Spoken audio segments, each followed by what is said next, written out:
The day Clara Bennett's life changed forever started with the most brutal insult she'd ever received, shouted loud enough for the entire town to hear. What happened next in that general store would set in motion a chain of events so dramatic, so unexpected, that even Clara herself couldn't have imagined it. This is a story about a woman everyone underestimated, a broken man haunted by ghosts, and a choice made in a rainstorm that would shock an entire frontier town. Stay with me until the very end, hit that like button, and drop a comment with your city so I can see how far this story travels. The wooden planks of Red Hollow's main street groaned under the weight of another scorching afternoon. Dust devils spun lazy circles between the saloon and the general store, and somewhere in the distance, a dog barked half-heartedly before giving up against the oppressive heat.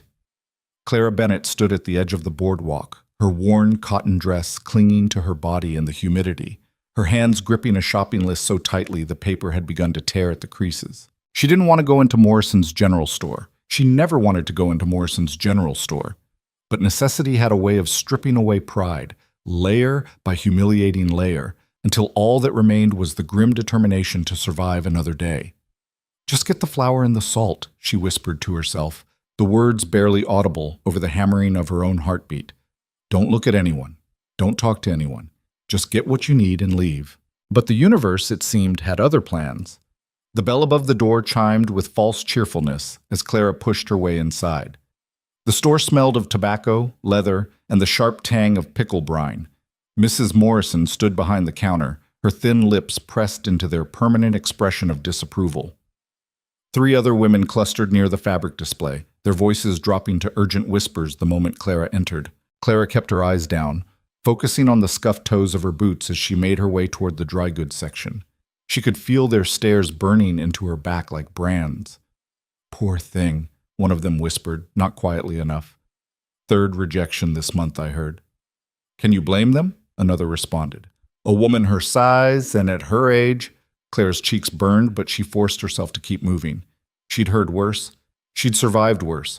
She could survive this. She was reaching for a sack of flour when the door burst open with enough force to rattle the windows. Marcus Dalton filled the doorway like a thundercloud, all swagger and expensive boots. He owned the largest ranch in the county, and he made sure everyone knew it.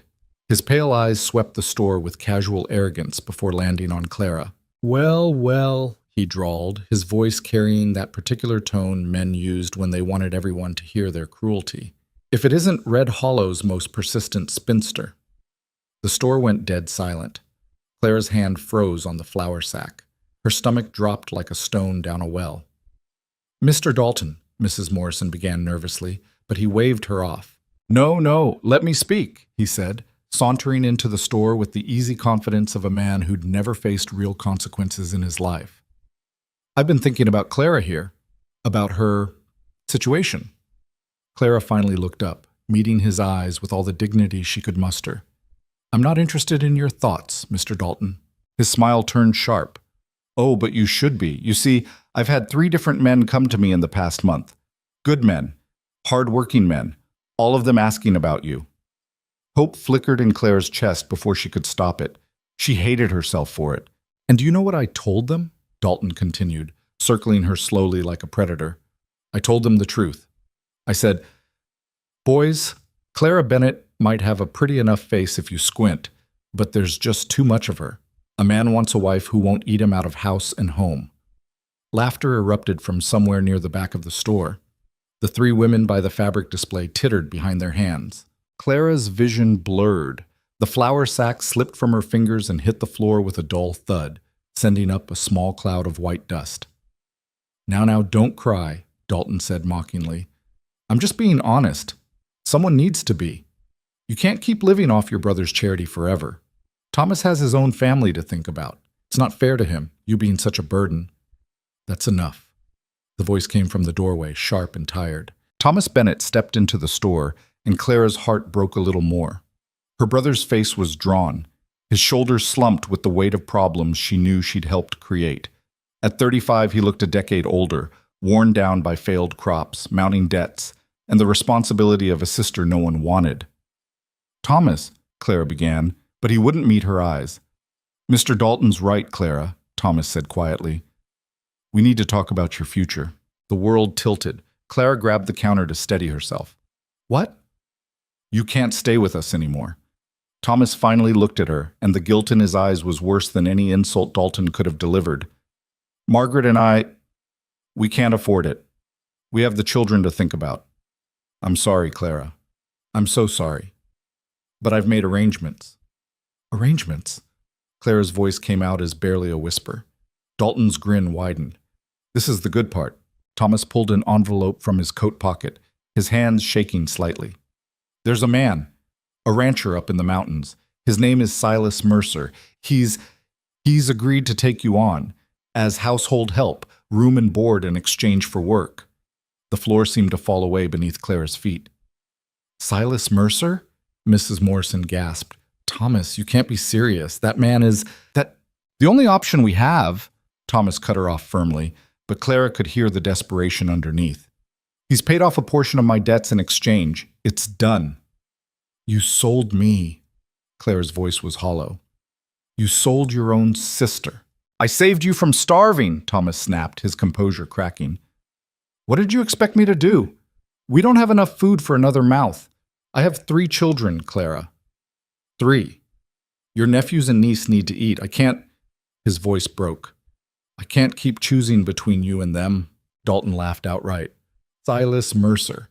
Well, I'll be damned. That crazy mountain man hasn't been seen in town for 2 years. Not since he buried his wife and daughter. Word is he's gone completely feral up there. That's just rumors, Thomas said weakly. Rumors built on truth, Mrs. Morrison interjected, her face pale. Thomas, I've known your family for 20 years. I knew your mother. She would never forgive you for this. Silas Mercer is dangerous. Everyone knows what happened to his family. Some say he caused it. Some say the grief drove him mad. Either way, that man is not fit company for anyone, let alone a woman alone. She won't be alone, Thomas said, but his voice lacked conviction. She'll have work, purpose. It's better than being a burden. Better than being a burden, Claire repeated slowly, tasting the words like poison. Is that what I am to you? A burden? Thomas flinched but didn't deny it. The wagon comes for you tomorrow morning. Mr. Mercer's ranch hand will take you up the mountain. Pack light, only what you need. And if I refuse? Clara's voice was stronger now, anger beginning to burn through the shock. Then you're on your own, Thomas said flatly. No home, no money, no references. Winter's coming in 3 months, Clara. You won't survive it on the streets. The silence that followed was absolute. Clara looked around the store at all the faces watching her humiliation. Mrs. Morrison's pitying eyes, the 3 gossips by the fabric, practically vibrating with excitement at having witnessed such drama, Dalton's triumphant smirk, and Thomas, her own brother, looking everywhere except at her. Something inside Clara's chest cracked clean through. Fine, she said, her voice eerily calm. I'll go.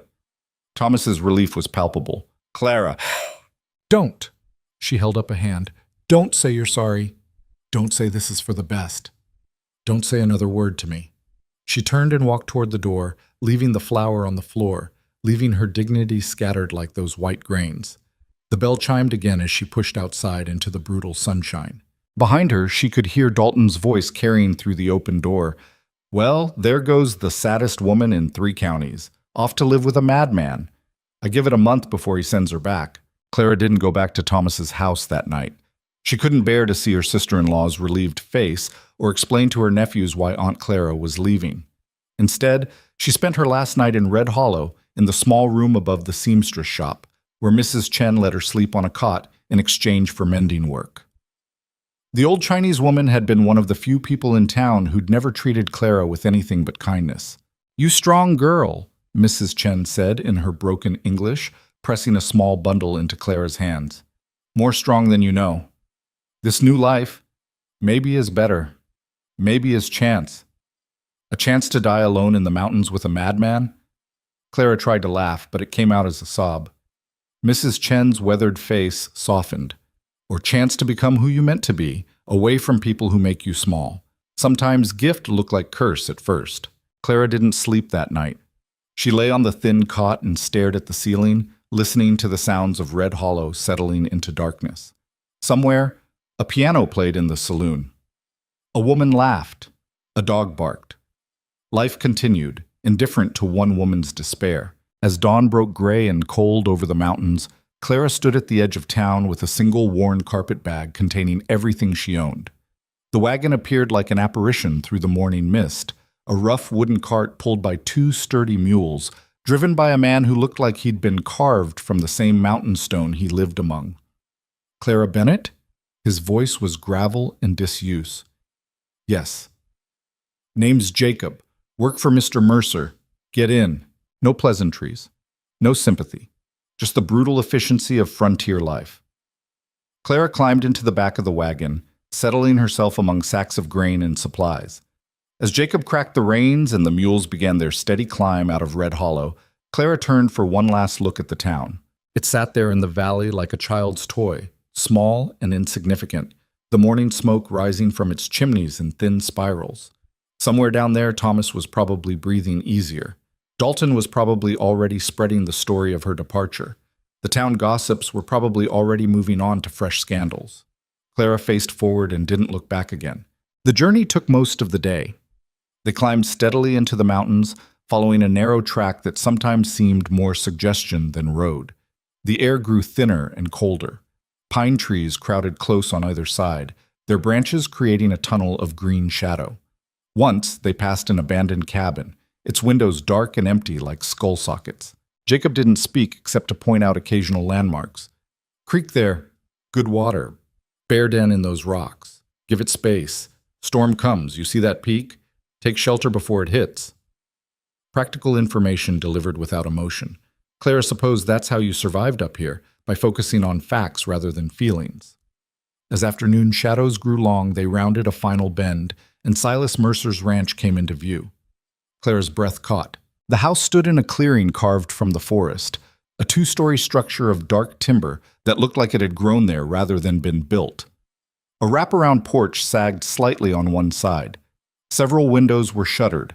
The whole place had an air of deliberate isolation, as if it had turned its back on the world. Behind the house, a barn listed to one side, its paint long since weathered away. A corral held 3 horses that looked lean and half-wild. Beyond that, fence lines stretched into the trees, marking pastures that had gone to seed. The entire property felt like it was holding its breath, waiting for something. Or maybe waiting to die. "Wait here," Jacob said, pulling the wagon to a stop. He climbed down and disappeared into the house. Clara sat in the wagon bed, her heart hammering. What was she doing here? What madness had brought her to this isolated place with a stranger who was rumored to be... The door opened. Silas Mercer stepped onto the porch, and Clara's breath stopped for an entirely different reason. He was tall, well over 6 feet, with shoulders that suggested years of hard physical labor. Dark hair fell past his collar, unkempt and wild. A rough beard covered his jaw. But it was his eyes that struck her. Even from this distance, she could see they were a startling blue, like ice over deep water. And they held a depth of pain that was almost physical in its intensity. This was not a madman. This was a man barely holding himself together. "Miss Bennett." His voice was deep and rough, like he didn't use it often.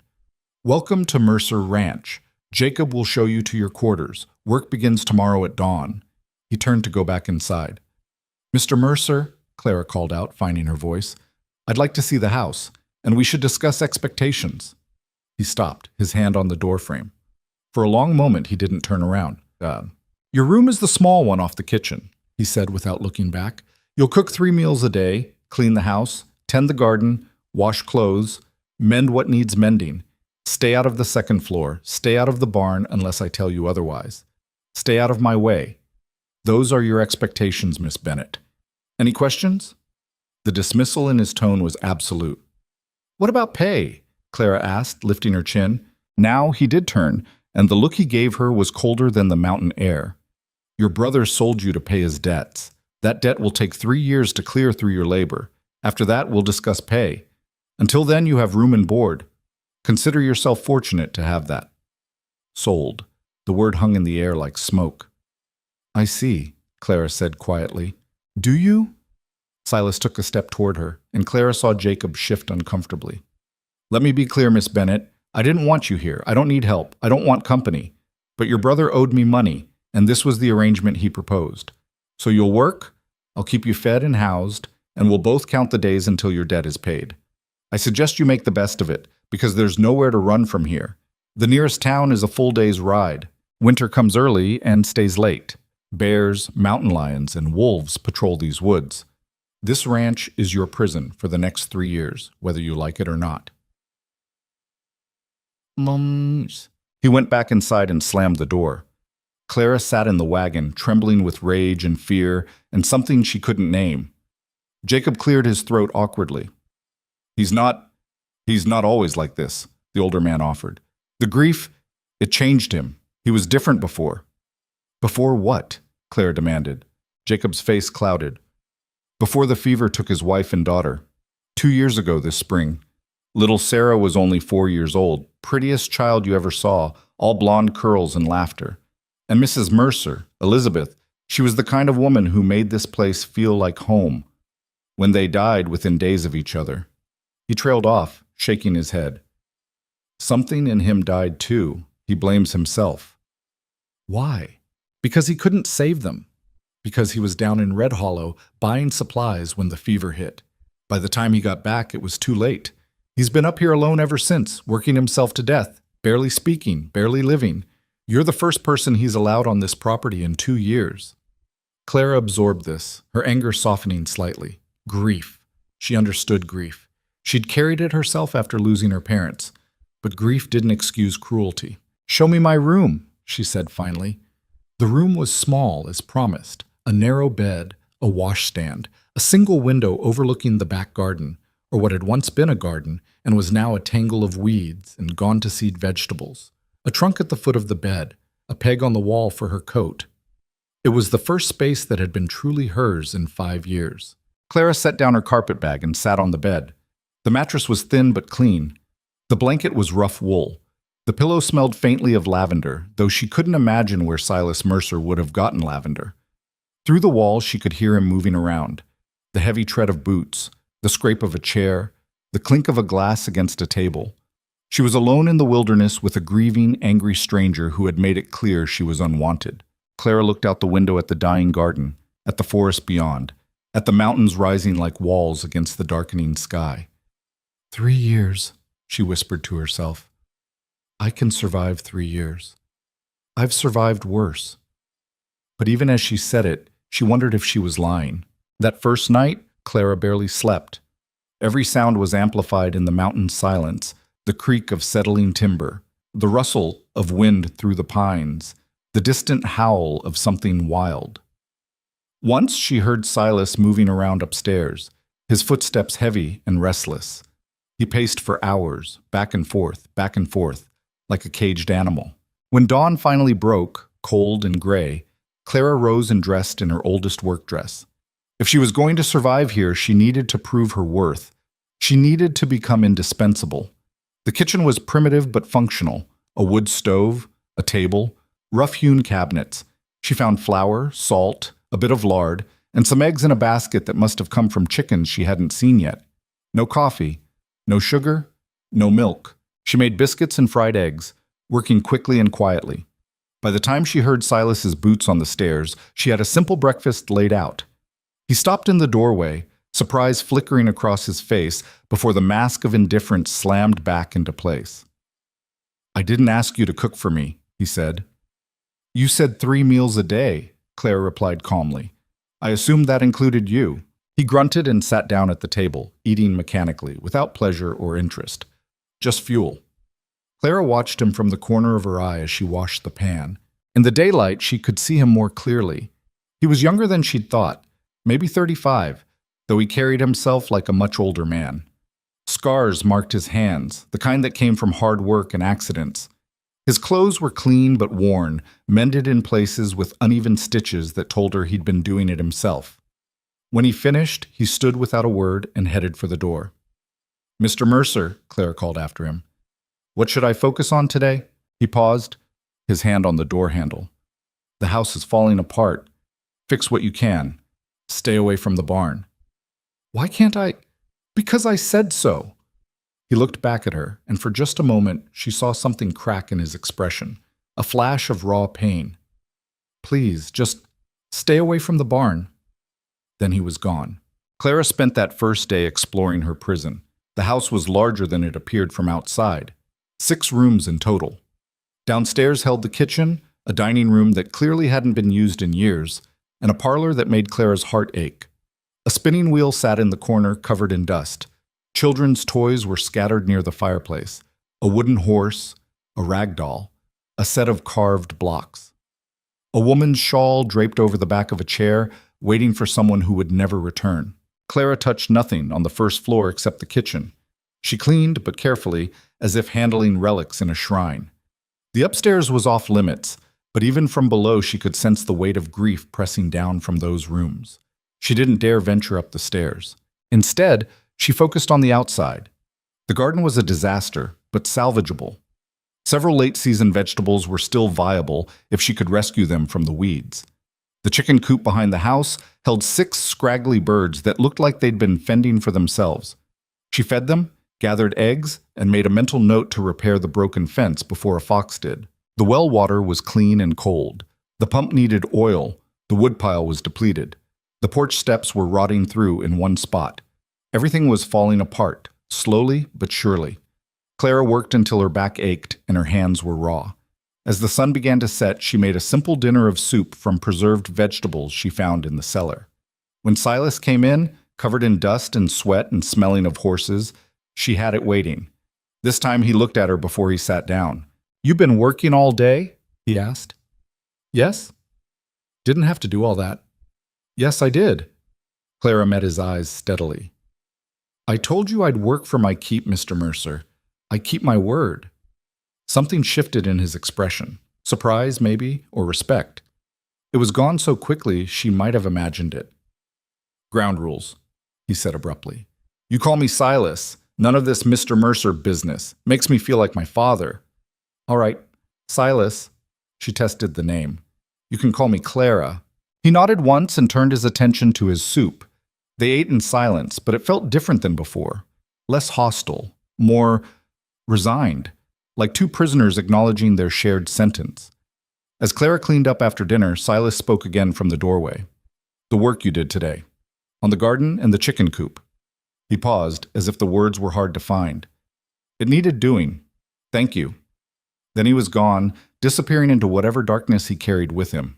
Clara stood at the sink, her hands in cold dishwater, and felt the first small spark of something that might eventually become hope. Maybe she could survive 3 years here. Maybe she could even help heal this broken place.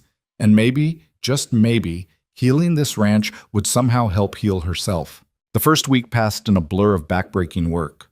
Clara fell into a routine born of necessity. Rise before dawn, start the fire, make breakfast, work until her muscles screamed, prepare dinner, collapse into bed, too exhausted to dream. Every day, Silas left early and returned late, working his ranch with the grim determination of a man trying to outrun his demons. They spoke rarely and only about practical matters. Fence in the south pasture needs mending. Chickens need more feed. Storm's coming in. Their conversations were transactional, emptied of anything personal, but Clara was learning to read him anyway.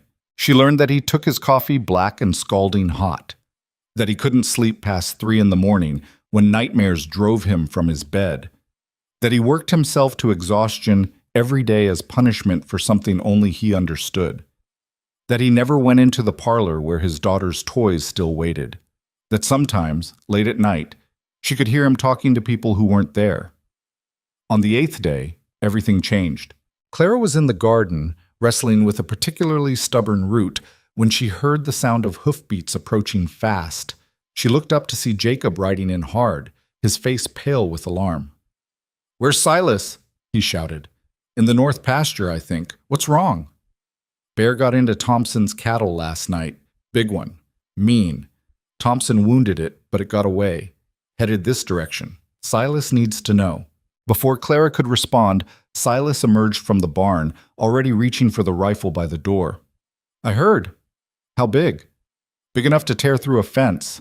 Maybe 800 pounds. And it's wounded, which makes it dangerous. Thompson's organizing a hunting party, but..." "No." Silas's voice was flat. "No hunting parties on my land. I'll deal with it." "Silas, be reasonable." "My land." My rules. If that bear is on my property, it's my problem. He turned to Clara, and she saw something fierce and protective flash in his eyes. Stay in the house. Lock the doors. Don't come out until I get back. But, do you understand me? The intensity in his voice stopped her cold. That bear comes near this house. You lock yourself in and you hide. You don't try to be brave. You don't try to fight it. You hide. Promise me. Clara found herself nodding. I promise. He held her gaze for one more moment, as if memorizing her face, then turned and headed into the forest with his rifle, Jacob following reluctantly behind. Clara went inside and locked the door, her heart racing. The afternoon crept by with agonizing slowness. She tried to occupy herself with mending, but her hand shook too badly to thread the needle. She paced. She looked out the windows every few minutes. She jumped at every sound. When the sun began to set and Silas still hadn't returned, real fear took hold. She was standing at the kitchen window, straining to see into the darkening forest, when she heard it, a sound that made her blood run cold. A deep, rumbling growl, close enough to vibrate through the walls. The bear wasn't in the forest. The bear was here. Claire's mind raced. Silas's rules: lock the doors, hide, don't be brave. But another sound cut through her panic, the terrified shrieking of the chickens. Her chickens. The ones she'd spent a week caring for, feeding, protecting. Living creatures that depended on her. Clara grabbed the kitchen knife, absurdly small against a bear, and before she could talk herself out of it, she unlocked the door and ran. The chicken coop was chaos. The bear, massive and dark, had torn through the fence Clara had so carefully repaired. Its shoulder was matted with blood from Thompson's bullet, making it even more unpredictable, even more dangerous. 2 chickens lay dead already. The others scattered in panic, and the bear, driven by hunger and pain, was tearing through everything in its path. Clara did the stupidest, bravest thing she'd ever done in her life. She screamed, not a scream of fear, but a scream of fury, of defiance, of absolute refusal to let one more thing be taken from her. The bear's head snapped toward her, and Clara saw her own death in its small black eyes. She threw the knife. It bounced harmlessly off the bear's thick hide, but it distracted the animal long enough for the crack of a rifle shot split the air. The bear staggered, roared, and charged, not at Clara, but toward the forest, toward escape. Silas fired again, and this time the bear went down 30 yards from where Clara stood frozen, her ears ringing, her whole body shaking with delayed terror. For a moment there was only silence. Then Silas was there, grabbing her arms, spinning her around to face him, his eyes wild with fear and fury. "What the hell were you thinking?" he roared. "I told you to stay inside. I told you to hide. You could have been killed. Do you understand that? You could have died." Clara, still shaking, still processing that she was alive, looked up at him and said the only thing that came to her mind, "But the chickens—" "To hell with the chickens." Silas shook her slightly, his grip almost painful. "Your life is worth more than—" He stopped abruptly, as if hearing his own words for the first time. They stared at each other in the dying light, both breathing hard. The dead bear a dark shape in the shadows, the frightened chickens beginning to settle. "I couldn't just let it kill them," Clara said quietly. "I couldn't just hide and let everything be destroyed. I'm tired of hiding, Silas. I'm tired of watching bad things happen and doing nothing." His hands gentled on her arms, though he didn't let go. "You could have died," he repeated, but the anger had drained from his voice, leaving something raw and exposed. "But I didn't." Clara reached up and touched his chest, feeling his heart hammering beneath her palm. "I'm here. I'm alive, and so are most of the chickens." Silas made a sound that might have been a laugh or might have been a sob. His forehead dropped to touch hers, and they stood there in the gathering darkness, 2 broken people who had somehow survived another day. "Don't ever scare me like that again," he whispered. And Clara realized with a start that he had been scared. Scared for her. That somewhere in the past week and a half she had become something more to him than just an unwanted burden. "I'll try," she promised. He pulled back, his walls already rebuilding, but something had fundamentally shifted between them. "Come on," he said gruffly. "Let's get those chickens secured, and tomorrow we're building a proper fence." As they worked together in the darkness, repairing what the bear had damaged, Clara felt something she hadn't felt in years. She felt like she belonged somewhere. And maybe, just maybe, she wasn't the only one who needed saving. The morning after the bear attack, Clara woke to find Silas already at work on a new chicken fence, his movements sharp and efficient in the pale dawn light. She watched him through the kitchen window as she prepared breakfast, noticing how he kept glancing toward the house, as if checking to make sure she was still there, still safe. When she brought him coffee, he took it without a word, but his fingers brushed hers briefly, and that small contact felt like an entire conversation. "You didn't have to start so early," Clara said, wrapping her shawl tighter against the morning chill. "Needed doing." He took a long drink, his eyes scanning the tree line. "Can't have you risking your life for chickens again." "I wasn't—" "Yes, you were." He turned to face her fully, and the intensity in his blue eyes made her breath catch. "You charged at an 800-pound bear with a kitchen knife, Clara. That's either the bravest or the most foolish thing I've ever seen, and I haven't decided which." "Maybe both," she admitted. Something that might have been a smile tugged at the corner of his mouth. It vanished quickly, but she'd seen it. "Maybe both," he agreed. He handed back the empty cup. "Jacob's coming by later to help finish this. You should rest. You were shaking half the night." Clara started to deny it, then stopped. He was right. She'd barely slept, replaying those moments over and over, the bear's eyes, the knife leaving her hand, the certainty that she was about to die. "How did you know?" "Your light was on. I could see it from upstairs." He picked up his hammer again, a clear dismissal. "Get some rest, Clara. That's an order." But instead of resting, Clara spent the morning attacking the neglected garden with renewed determination. If she was going to survive 3 years in this place, if she was going to make something of this strange new life, she needed to make herself essential. The garden was a wreck, but underneath the weeds and neglect, she could see the bones of something beautiful. Someone had loved this garden once. Someone had planned it with care. Elizabeth, Silas's wife. Clara found the evidence everywhere once she started looking. A carefully placed stone border, a trellis for climbing roses, now bare and rotting, a small herb garden near the kitchen door, its plants gone wild but still alive. Lavender, rosemary, thyme, all struggling but surviving. She was on her knees pulling weeds when she heard Jacob's wagon arrive. The older man climbed down slowly, favoring his left leg, and surveyed the garden with surprise. "Well, I'll be damned. Haven't seen anyone touch this garden since—" He trailed off, his weathered face suddenly uncomfortable. "Since Elizabeth died," Clara finished for him. "It's all right to say her name, Jacob. She lived here. She made this place a home. Pretending she didn't exist won't bring her back." Jacob studied her with new respect. "You're a strange one, Miss Clara. Most women would be afraid to even mention her. Afraid of ghosts." "I'm not afraid of ghosts," Clara said quietly, sitting back on her heels. "I'm more afraid of forgetting, of letting everything she built just disappear." "Silas won't like you working on her garden. Silas doesn't like much of anything lately." Clara yanked out a particularly stubborn weed. "But this garden needs tending, and I need something to grow, so we're both going to have to adjust." Jacob laughed, a rusty sound that suggested he didn't do it often. "You got spine, girl. I'll give you that." He headed toward where Silas was working on the fence. "But don't say I didn't warn you when he gets all thundercloud about it." The warning came sooner than expected.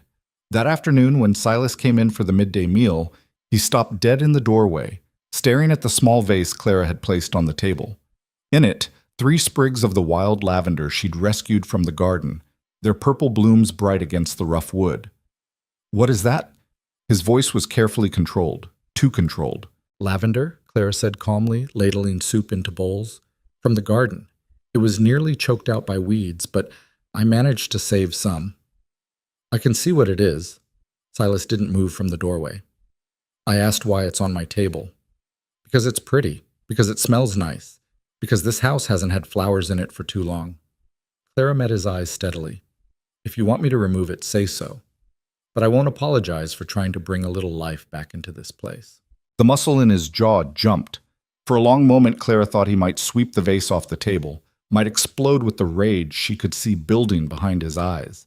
But instead, he walked to his chair, sat down, and ate his soup in rigid silence. He didn't touch the lavender. And that night, Clara noticed the vase had been moved from the table to the windowsill, where the afternoon sun would hit it just right.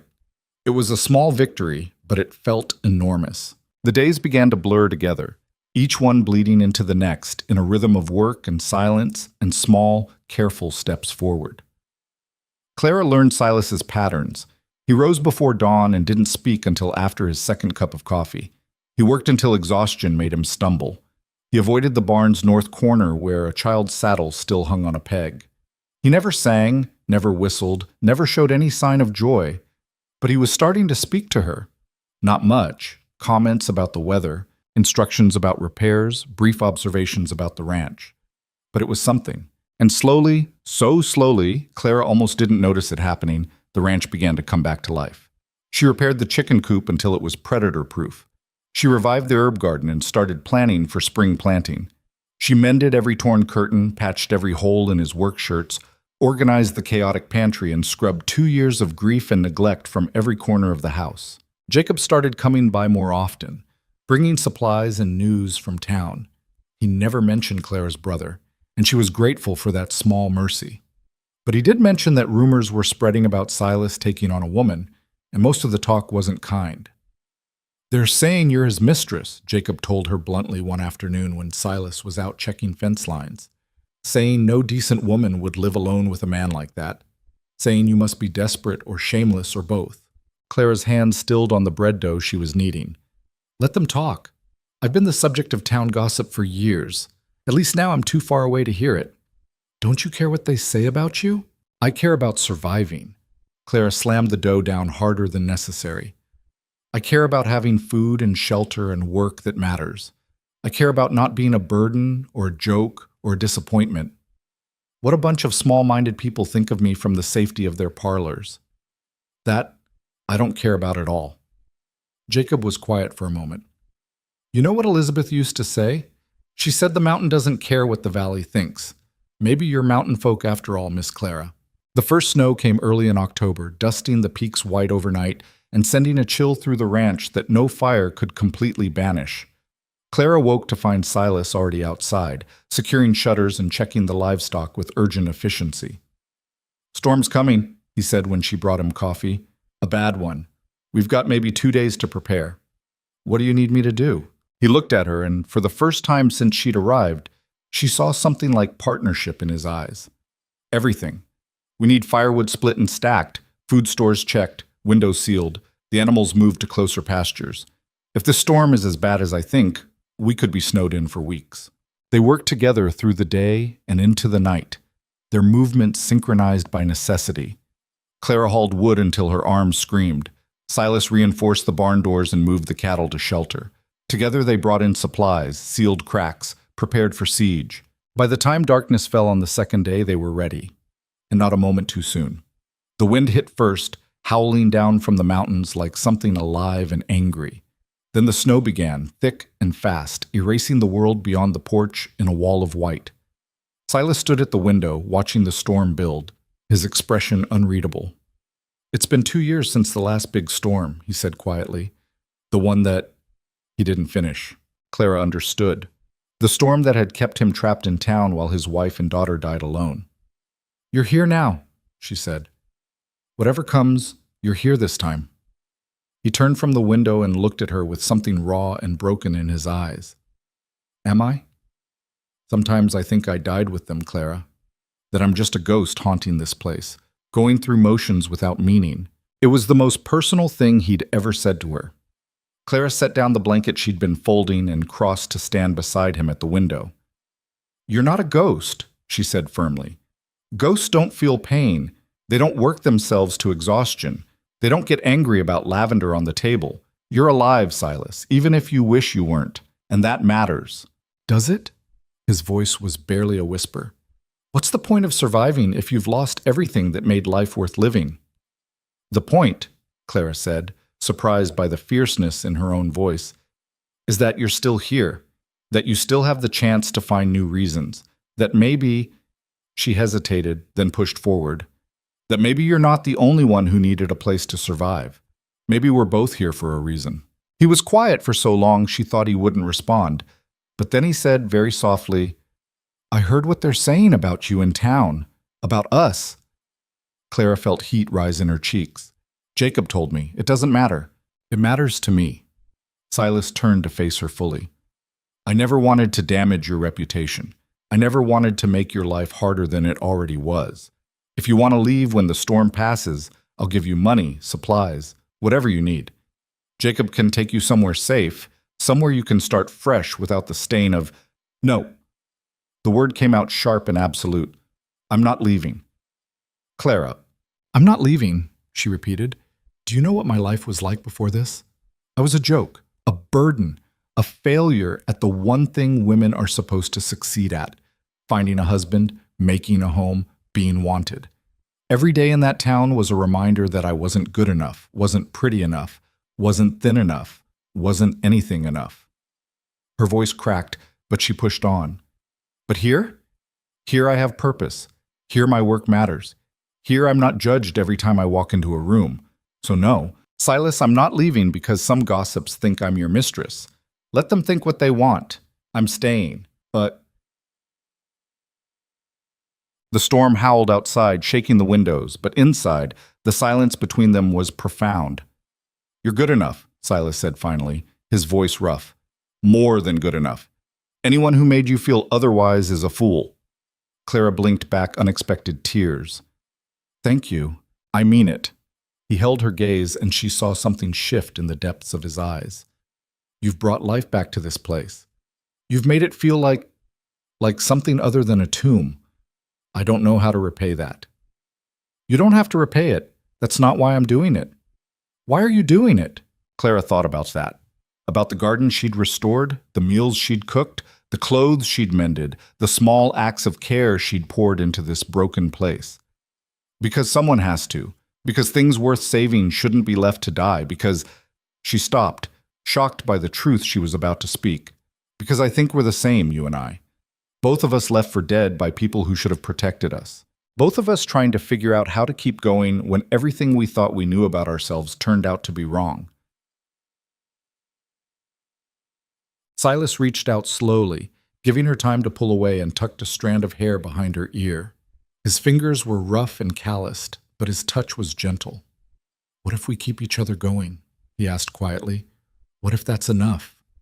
Clara's heart stuttered. Is it? I don't know, but I'd like to find out. The storm raged for 3 days, burying the ranch in snow so deep the world outside ceased to exist. They were trapped together in the warm cocoon of the house, forced into a proximity that stripped away the last of their careful distance. Clara learned that Silas could actually cook, though he pretended he couldn't. She learned that he played chess, and that he'd let her win the first 2 games before she called him on it. She learned that he had a dry, dark sense of humor that emerged when he forgot to guard himself. She learned that his nightmares came every night around 3 a.m., and that he paced the upstairs hallway for hours afterward, fighting demons she couldn't see.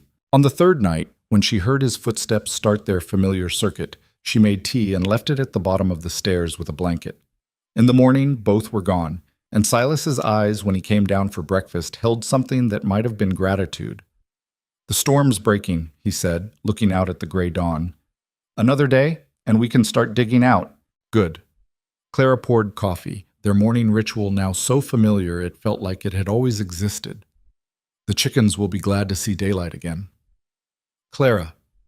He said her name like a question. When she looked up, he was watching her with an intensity that made her pulse quicken.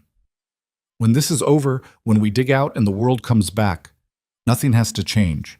Not between us. Not unless you want it to. What do I want it to be? Clara asked, her voice barely above a whisper. Silas crossed the kitchen in 3 strides and cupped her face in his hands. Something real, he said. Something honest. Something neither of us has to apologize for or explain. I don't have pretty words, Clara. I don't have promises. But I have this place, and I have the truth that you've become the only thing keeping me from disappearing completely into the dark. If that's enough for you, then... Clara kissed him. It was impulsive and clumsy, and tasted like coffee and courage. Silas froze for a heartbeat, then kissed her back with a desperate intensity that stole her breath. His hands moved from her face to her waist, pulling her closer, and Clara felt something in her chest crack open, not breaking, but unfurling. like something that had been locked away for years finally finding permission to exist. When they broke apart, both breathing hard, Silas rested his forehead against hers. "That was enough?" Clara whispered. He laughed, a real laugh, and the sound was so unexpected and beautiful that Clara felt tears prick her eyes. "You're dangerous, Clara Bennett," he said, but his eyes were warm, completely dangerous. "Good," she replied. "It's about time someone thought so." The storm broke that afternoon, leaving the ranch buried in a pristine blanket of white that transformed the rough edges into something almost magical. But the work of digging out was brutal, clearing paths, checking on animals, assessing damage, making repairs before the next storm hit. They worked side by side, and if their hands brushed more often than necessary, if Silas found reasons to stay close, if Clara caught him watching her with an expression she couldn't quite name, neither of them acknowledged it aloud. But everything had changed, and they both knew it. 2 weeks after the storm, Jacob arrived with supplies and news that made Clara's blood run cold. "Your brother's been asking about you," he said, not meeting her eyes. "Says he wants to visit. Make sure you're being treated well." "Thomas doesn't care how I'm treated," Clara said flatly. "What does he really want?" Jacob shifted uncomfortably. "There's talk he might need more money. Another bad harvest. Debt's piling up. Some folks think he might try to renegotiate your arrangement." Silas, who had been unloading supplies, went very still. "Renegotiate? He sold his sister once," Jacob said bluntly. "Some men are saying he might try to sell her again, to someone who'd pay more." The silence that followed was arctic. "Over my dead body," Silas said, his voice deadly quiet. Clara felt something warm bloom in her chest, even as fear chilled her spine. "He can't do that. Can he? Legally, I mean?" "Legally, you're indentured to pay his debts to Silas," Jacob said. "But if someone offered to pay off that debt and take over your contract, it's murky. Frontier law isn't exactly clear on these things." "Then we make it clear," Silas said. He turned to Clara, and the fierce protectiveness in his eyes made her breath catch. "No one is taking you anywhere. No one is renegotiating anything. You're under my protection, and that means something up here." "Silas, no." He crossed to her, his hands finding her arms, his grip gentle but unshakable. "I don't care what the law says. I don't care what your brother wants. I don't care what some rich rancher thinks he can buy. You stay here as long as you want to stay here, contract or no contract. Do you understand me?" Clara nodded, too overwhelmed to speak. Jacob cleared his throat. "There's one other thing. Marcus Dalton, the rancher who made such a scene in the general store, he's been asking questions about Clara, about this place, about when her contract ends. Some folks think he might be the one putting ideas in Thomas's head about renegotiation." "Of course it's Dalton," Clara said bitterly. "He can't stand that I escaped his mockery. Or," Jacob said carefully, "he can't stand that you're thriving up here when you were supposed to wither away. Some men don't like being proven wrong." As winter deepened and the storms became more frequent, Clara and Silas fell into a new rhythm. They were partners now in ways that went beyond work.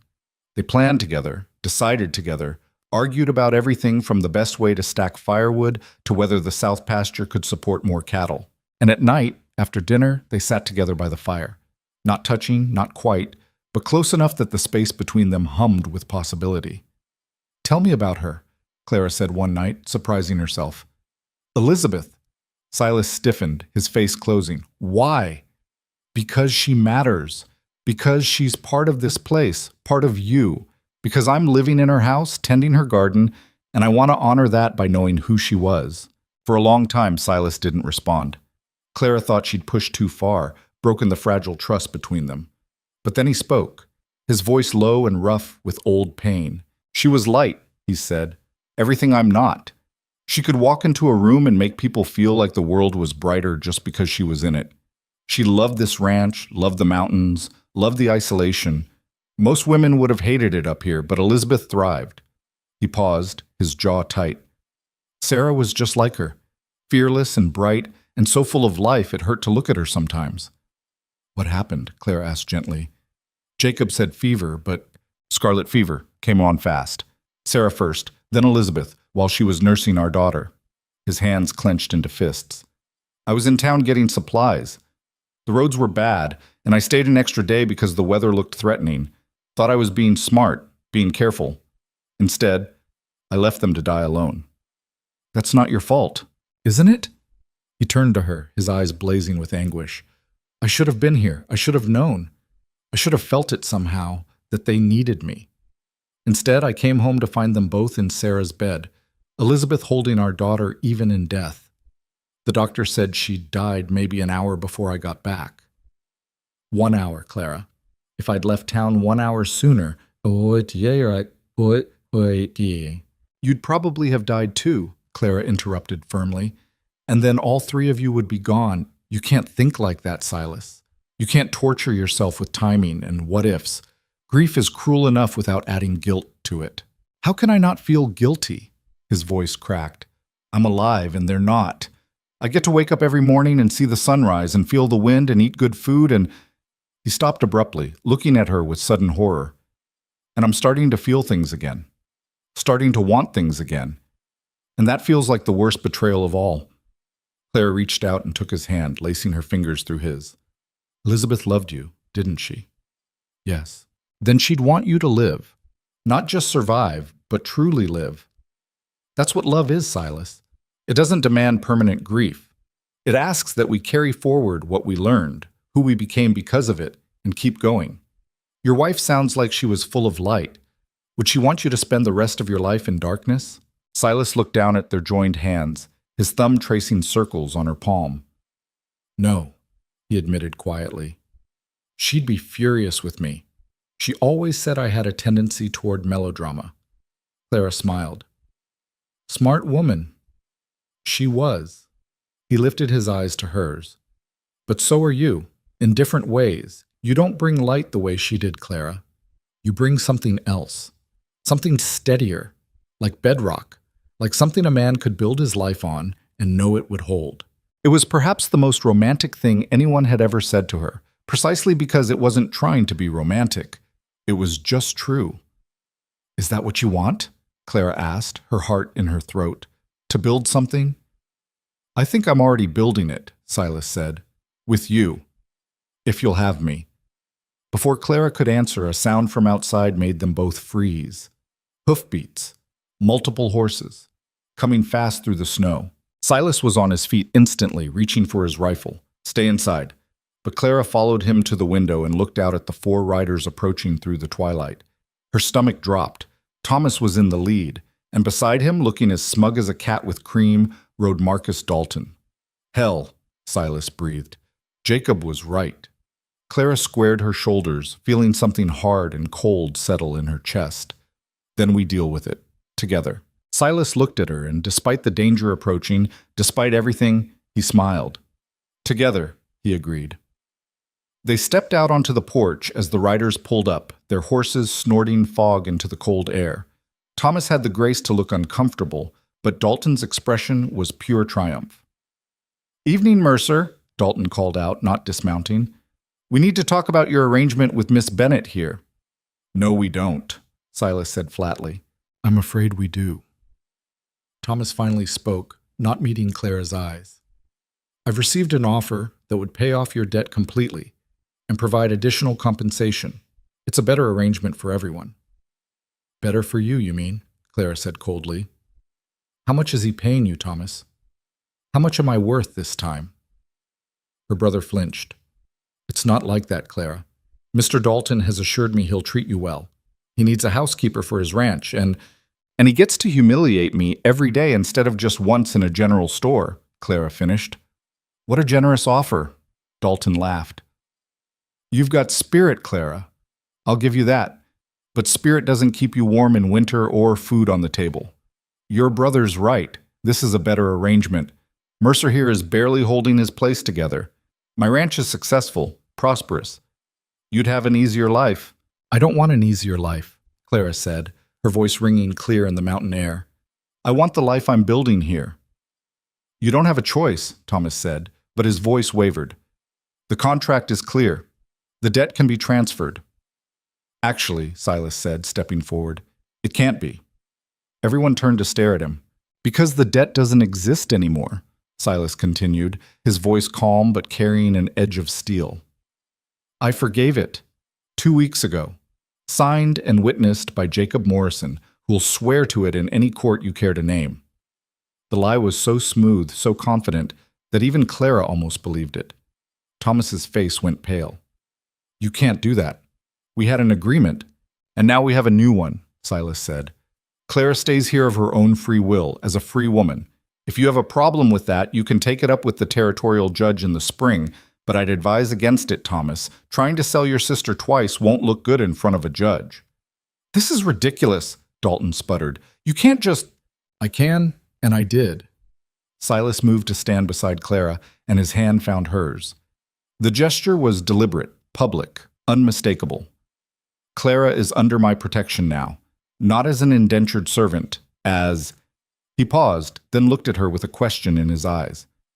Clara understood what he was asking. This was her choice, her moment, her chance to claim what she wanted instead of accepting what others decided for her. She squeezed his hand and turned to face her brother and Dalton with her chin high.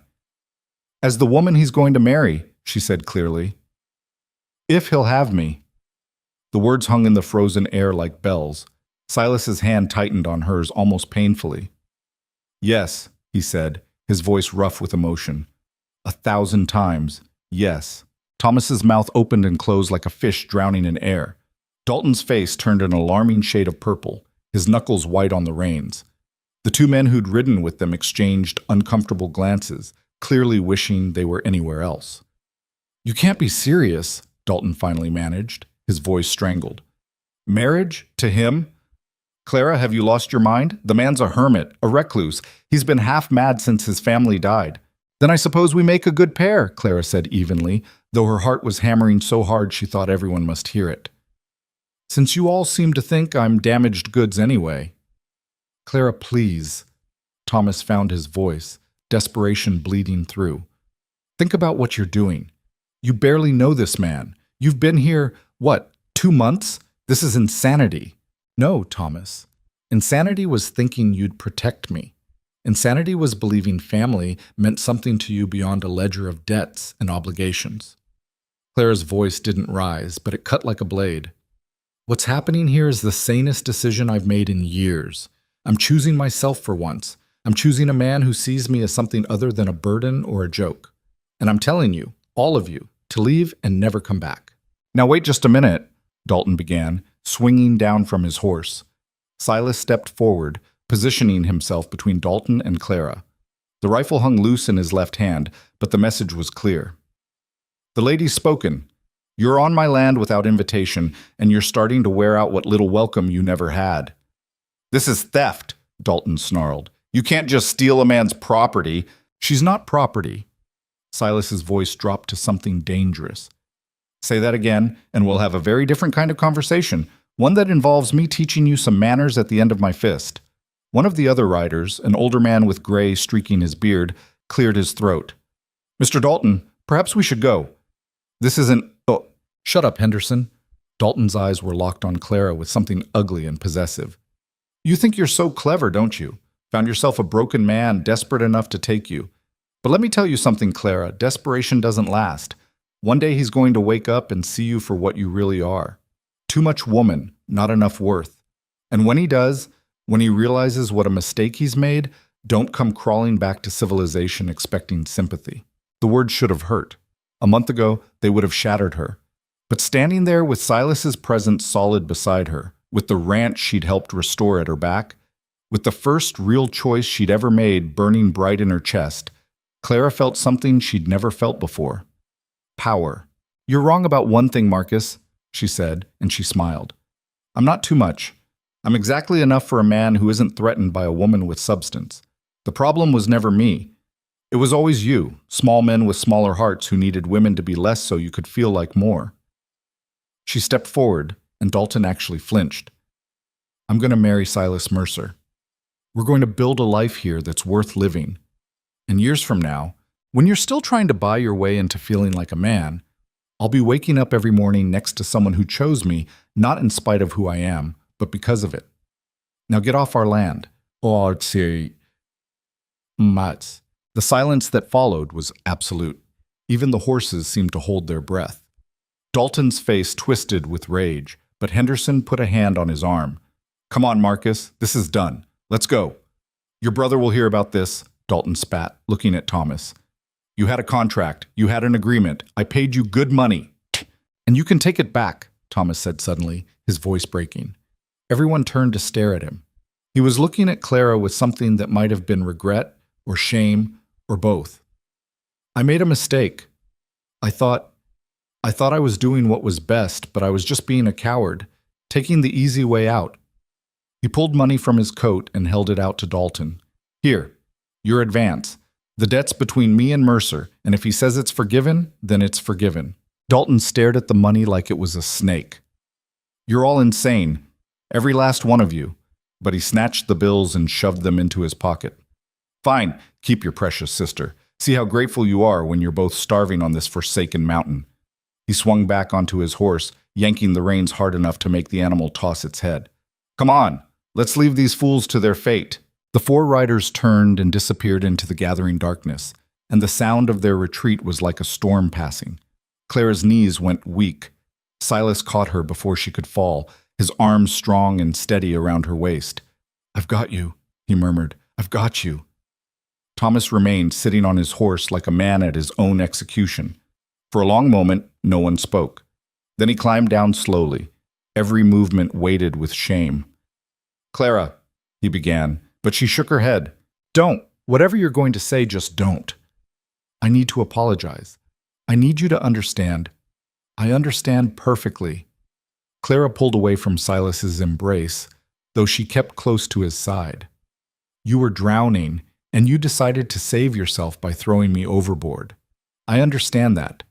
What I'll never understand is how you could look me in the eye day after day and pretend you cared while you were making arrangements to sell me like livestock. I did care. I do care. That's why—" Thomas stopped, ran a hand through his hair. "Margaret and we talked about it for weeks. We lost sleep over it. But the children, Clara. We couldn't feed everyone. The farm's failing. The debts kept mounting. I thought if I could at least ensure you were taken care of, even if it wasn't ideal, that it was better than all of us starving." "So you took the coward's way," Silas said, not unkindly. "Told yourself a story that made you the martyr instead of the betrayer." Thomas flinched. "Yes, I suppose I did." "And when Dalton offered more money," Clara asked, "what story did you tell yourself then?" Her brother's silence was answer enough. Clara closed her eyes briefly, feeling something old and painful finally break free and drift away. "Go home, Thomas. Go back to your wife and children. Live your life. But we're done, you and I. Whatever we were as family, it ended the day you made that first arrangement. Maybe we can find forgiveness someday, but right now, I just want you gone." "Clara," she said, "go." Silas's voice was quiet but absolute. "You're not welcome here. Not now. Maybe not ever. That's the price of your choices. Now pay it and leave." Thomas looked between them, opened his mouth once more, then seemed to deflate. He climbed back onto his horse, moving like a man who'd aged years in minutes. "I'm sorry," he said one final time. "For whatever it's worth. I'm sorry." He rode away into the darkness, and Clara watched him go with dry eyes. She'd cried enough tears over Thomas Bennett. She had none left to spare. When the sound of hoofbeats finally faded, Silas turned to her. "Are you all right?" "I don't know," Clara admitted. "I just told my brother I never want to see him again. I just announced to 3 witnesses that I'm marrying you. I just stood up to Marcus Dalton and didn't crumble. I'm not sure what I am, but all right doesn't quite cover it." "For what it's worth," Silas said, a hint of something that might have been amusement in his voice. "That was the most magnificent thing I've ever seen. You were fierce." I was terrified. Being terrified and fierce aren't mutually exclusive. He reached out and tucked a strand of hair behind her ear, his touch gentle. "Clara, about what you said, about marrying me, did you mean it or was it just strategy to get rid of them?" Clara's heart stuttered. In the chaos of the confrontation, she'd almost forgotten the enormity of what she'd declared. "I meant it," she said quietly. "If you did." "I asked first," Silas reminded her, and there was definitely amusement now, warm and real. Or did you miss the part where I said yes 1,000 times? I thought that might have been strategy too. Clara. He cupped her face in both hands, and the tenderness in his expression made her throat tight. I don't do strategy. I'm not clever enough for games. When I said yes, I meant yes. When I told them you were under my protection, I meant as my wife, as my partner, as the woman I... He stopped, seeming to struggle with words. I can't promise you it'll be easy. I'm broken in ways I'm not sure can be fixed. I still wake up screaming most nights. I still see them everywhere. Elizabeth at the stove, Sarah running through the garden. The ghosts don't just disappear because I want them to. I'm not asking them to, Clara said, covering his hands with hers. I'm not trying to replace anyone, Silas. I'm not Elizabeth. I'll never be Elizabeth. But maybe I can be Clara, and maybe that can be enough. It's more than enough. It's everything. He rested his forehead against hers, and they stood there in the cold darkness, two damaged people holding on to each other like lifelines. I love you, he said, the words rough and unpracticed. I didn't think I'd ever say those words again. Didn't think I deserved to, but I do. I love you, Clara Bennett, and I'll spend the rest of my life proving you made the right choice. Clara felt tears finally come, but they were different than the tears she'd shed in Red Hollow. These weren't tears of humiliation or despair. These were tears of relief, of joy, of something so overwhelming she didn't have a name for it. I love you too, she whispered. I think I have for weeks now, but I was too afraid to let myself feel it. No more being afraid, Silas said. Not here. Not with me. He kissed her then, slow and deep and full of promise. And when they finally broke apart, Clara felt like she'd crossed some invisible threshold. The woman who'd arrived at this ranch 2 months ago, frightened, ashamed, expecting nothing, was gone. In her place stood someone new, someone stronger. They went inside, and Silas built up the fire while Clara made tea. It was a simple domestic ritual, but it felt significant somehow, like they were already practicing being married, being partners, being each other's home. We should probably make this official soon, Silas said, wrapping a blanket around her shoulders. Word's going to spread fast about what happened tonight. By tomorrow, the whole county will know I'm marrying the woman I supposedly bought as a servant. Let them talk, Clara said, but anxiety flickered in her chest. Although, Silas, do you think they'll make trouble? The church or the law or... Jacob's cousin is a circuit judge. Fair man. Doesn't put stock in gossip. We'll have him come up when the road's clear, make it legal and binding. As for the church, Silas shrugged. We're mountain folk. The church doesn't have much reach up here. People make their own rules, their own families. Long as we're committed to each other, that's all that matters. And are you, Clara asked, needing to hear it again. Committed? Till death, Silas said simply. And probably beyond that. I seem to have a problem letting go of the people I love. It should have been morbid, but somehow it wasn't. It was just honest. They talked late into the night, making plans, discussing practicalities, learning to navigate this new reality they'd created. Silas told her about the ranch's finances, which were precarious but not desperate, and the work that would need doing come spring. Clara told him about her dreams for the garden, for maybe keeping bees, for turning the dying ranch into something that could thrive again. I want to honor what Elizabeth built, Clara said carefully, but I also want to make it ours. Is that wrong? It's not wrong. It's necessary. Silas stared into the fire, his expression distant. This place has been a mausoleum for 2 years. Elizabeth would hate that. She'd want it lived in, loved in, filled with life again. She'd want... He paused, his voice catching. She'd want me to be happy. And I think she'd like you, Clara. I think she'd be grateful someone's taking care of the stubborn fool she left behind. Clara leaned her head on his shoulder. Tell me more about her. Not the sad parts, the good parts. I want to know the woman whose home I'm inheriting. So Silas talked and Clara listened.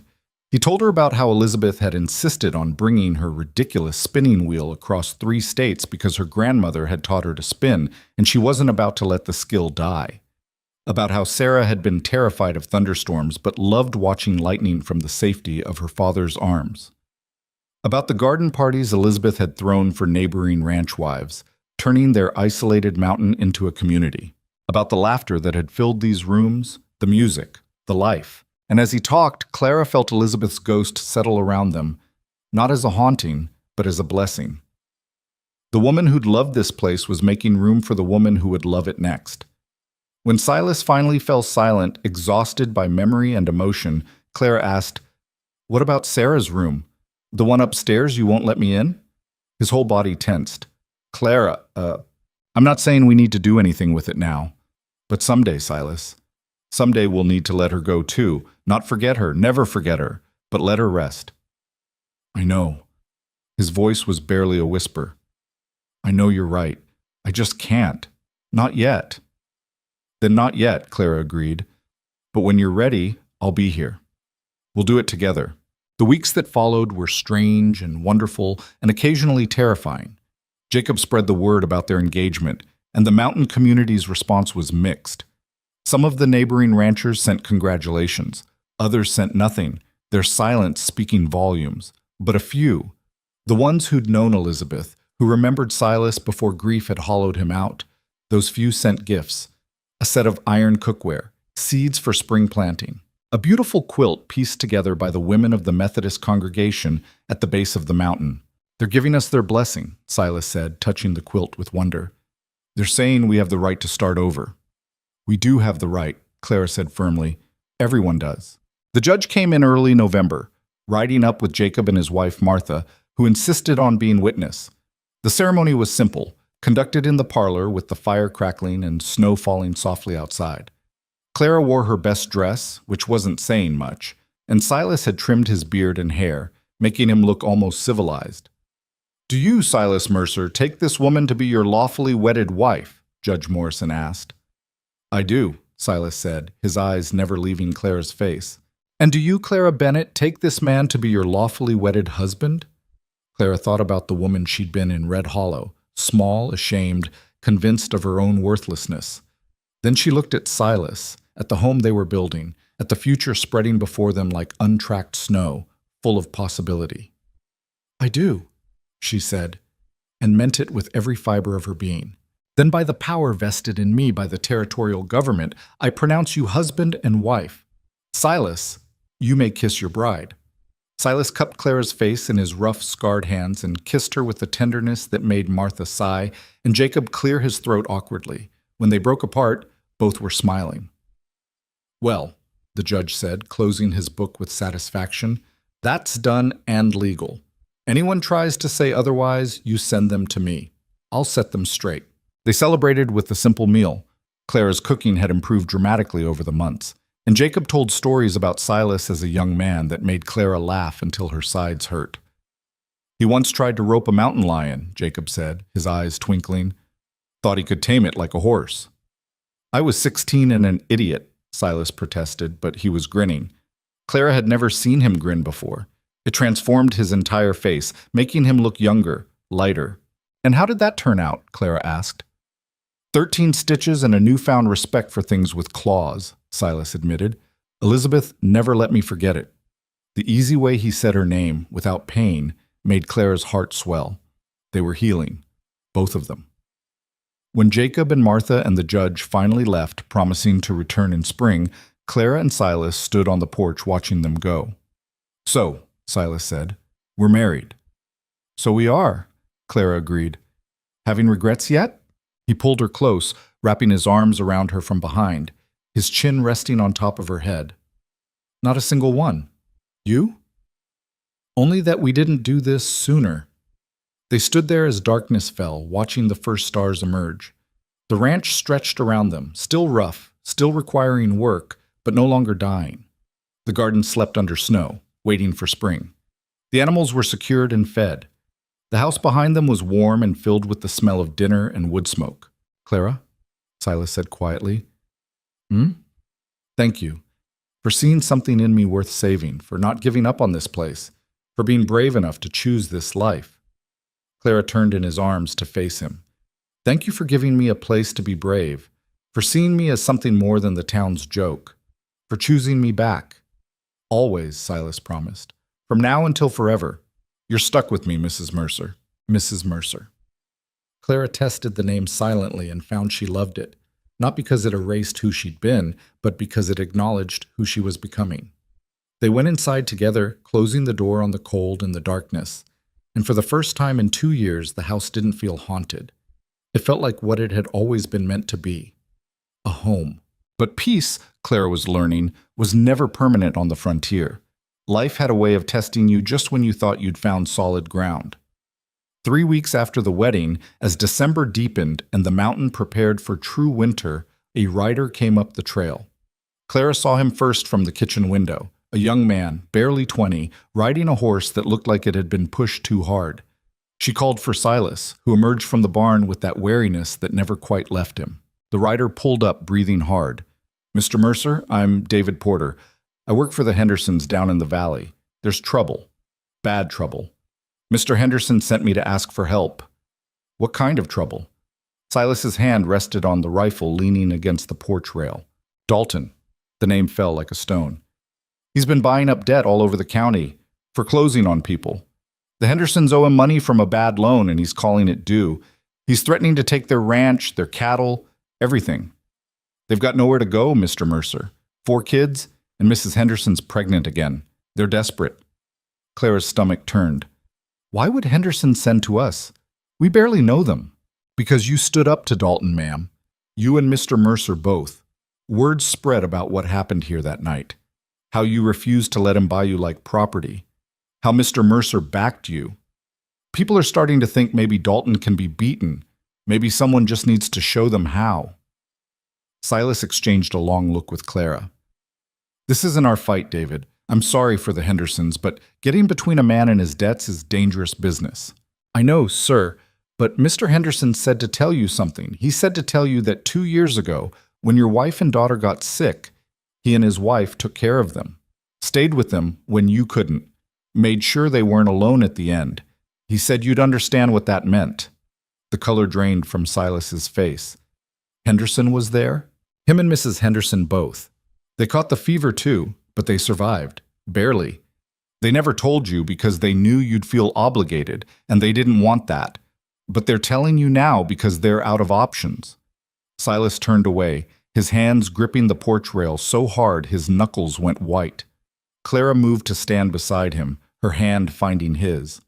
"Elizabeth and Sarah weren't alone?" he asked, his voice breaking. "No, sir. They were held. They were comforted. They were loved. The Hendersons made sure of that." Clara felt tears stream down her face. For 2 years, Silas had tortured himself with the image of his family dying alone and afraid. And all that time, they'd been cared for by neighbors who'd risked their own lives to provide comfort. "We go," Claire said firmly. "Whatever it takes, we help them." Silas looked at her, and she saw the war in his eyes. Fear of confrontation, fear of violence, fear of losing what they'd just built. But she also saw gratitude and determination, and the slow rekindling of the man he'd been before grief had broken him. "We go," he agreed. The next morning, they rode down to the Henderson ranch with David leading the way. The place was modest but well kept, with neat fences and smoke rising cheerfully from the chimney. Henderson himself came out to meet them, the gray-bearded man who'd ridden with Dalton but had tried to talk sense that night. "Mercer," he said, offering his hand. "I wasn't sure you'd come." "You were with them," Silas said simply. "At the end. That's a debt I can never repay. But I can start by helping you now." Henderson's eyes reddened. "We did what anyone would do, what you'd have done if you'd been there. But I wasn't there, you were. And that matters." Silas squared his shoulders. "Now tell me everything. How much do you owe? What's Dalton demanding? What are our options?" They spent the afternoon going through papers and accounts. The situation was grim. Henderson had borrowed money to buy breeding stock during a drought, betting on rain that never came. Now Dalton had bought the debt from the bank, at a discount no doubt, and was demanding immediate payment of twice the original amount, claiming interest and penalties. It was legal, barely, but morally bankrupt. "He's doing this because of you," Henderson said, looking at Clara. "Because you humiliated him. He's taking it out on anyone he thinks is associated with you. I'm just the first. There will be others." Clara felt sick. "This is my fault." "This is Dalton's fault," Silas corrected sharply. "He's a bully and a coward, and bullies always find excuses for their cruelty. Don't you dare take responsibility for his choices. Mrs. Henderson, a kind-faced woman with worn hands and tired eyes, brought them coffee. Is there anything that can be done? Anything at all? Silas was quiet for a long time, thinking. Then he said, "How many other ranchers does Dalton have leverage over? How many others are in situations like yours?" "Most of us," Henderson admitted. "It's been a hard few years. Drought, harsh winters, cattle disease. Most small ranchers are barely hanging on. Dalton's been systematically buying up debt, positioning himself to control the entire valley." "Then we organize," Clara said suddenly. Everyone turned to look at her. "We fight back. Not just for the Hendersons, but for everyone. If Dalton's power comes from debt, we find a way to pay off those debts. We pool resources. We support each other. We show him that this community is stronger together than he is alone." "That's a nice idea, ma'am," Henderson said gently. "But where would we get that kind of money?" Clara looked at Silas. "How much do we have saved?" "Clara, no." "How much?" He sighed. "Enough to carry us through 2 hard winters. Maybe 3 if we're careful, but that's our safety net. That's what keeps us alive if disaster hits." "And what good is surviving if we do it by watching our neighbors destroyed?" Clara challenged. "What kind of life is that?" Silas studied her face, then slowly began to smile. "You're going to be the death of me. You know that? Or the making of you." She smiled back. "We're mountain folk now, remember? We take care of our own." "Mountain folk," Silas repeated, and turned to Henderson. "All right, here's what we do." Over the next week, Silas and Clara visited every small ranch within a day's ride, and what they found was worse than they'd imagined. Dalton hadn't just targeted Henderson. He'd systematically woven a web of debt across the entire mountain community, buying up loans from desperate families and then calling them due with impossible terms. The Johnsons were 3 months from losing their land. The Prescotts had already sold half their herd trying to stay afloat. The widow Chen, Mrs. Chen from the seamstress shop who'd shown Clara kindness, was about to lose the small plot where she grew herbs and kept chickens. Each story was a variation of the same theme: desperation, exploitation, and the slow strangulation of good people by one man's greed. "He's building an empire," Silas said grimly as they rode home after visiting the last ranch. "Once he owns all the land, he controls the entire valley. Anyone who wants to ranch here will have to rent from him, work for him, bow to him." "Not if we stop him," Clara said, though she wasn't sure how. Their savings would help, but it wouldn't be nearly enough to cover all the debts. They needed something bigger, something that would break Dalton's hold entirely. That night, as they sat by the fire reviewing numbers that didn't add up to hope, Jacob arrived with unexpected news. "Territorial Governor's Office sent out a notice," he said, shaking snow from his coat. "They're investigating predatory lending practices. Seems someone in the capital got wind of what's happening in frontier communities. Rich men buying up debt and using it to steal land. They're looking for complaints, evidence, anything that might lead to charges." Clara and Silas exchanged glances. "Who reported it?" Silas asked. "Don't know for certain," Jacob said, but there was a twinkle in his eye. "But I might have mentioned something to my cousin the judge, and he might have some connections in the territorial office. Funny how these things work." "Jacob Morrison," Clara said slowly. "Are you saying you went behind our backs and reported Dalton?" "I'm saying I reported illegal lending practices that came to my attention. What Dalton's doing, buying debt at discount, then charging double with fabricated penalties, that's fraud. It's also theft. The law's just been too far away to notice before now." "The law's too far away to do anything even if they notice," Silas pointed out. "By the time any investigation happens, Dalton will have foreclosed on half the valley. Unless someone slows him down," Jacob said. "Gives the law time to catch up." Clara felt something click into place in her mind. "We need to buy time. That's the key. If we can delay the foreclosures, make Dalton defend himself in court, force him to justify every fraudulent charge, he'll be too busy covering his tracks to actually seize anyone's property," Silas finished, catching her thread. "But how do we delay him? The man has lawyers, judges in his pocket, connections we can't match." "We match him with numbers," Clara said, her mind racing.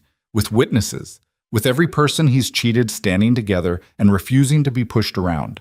If all of us file complaints at once, if we all demand legal review of our contracts, if we make enough noise that the territorial office can't ignore us..."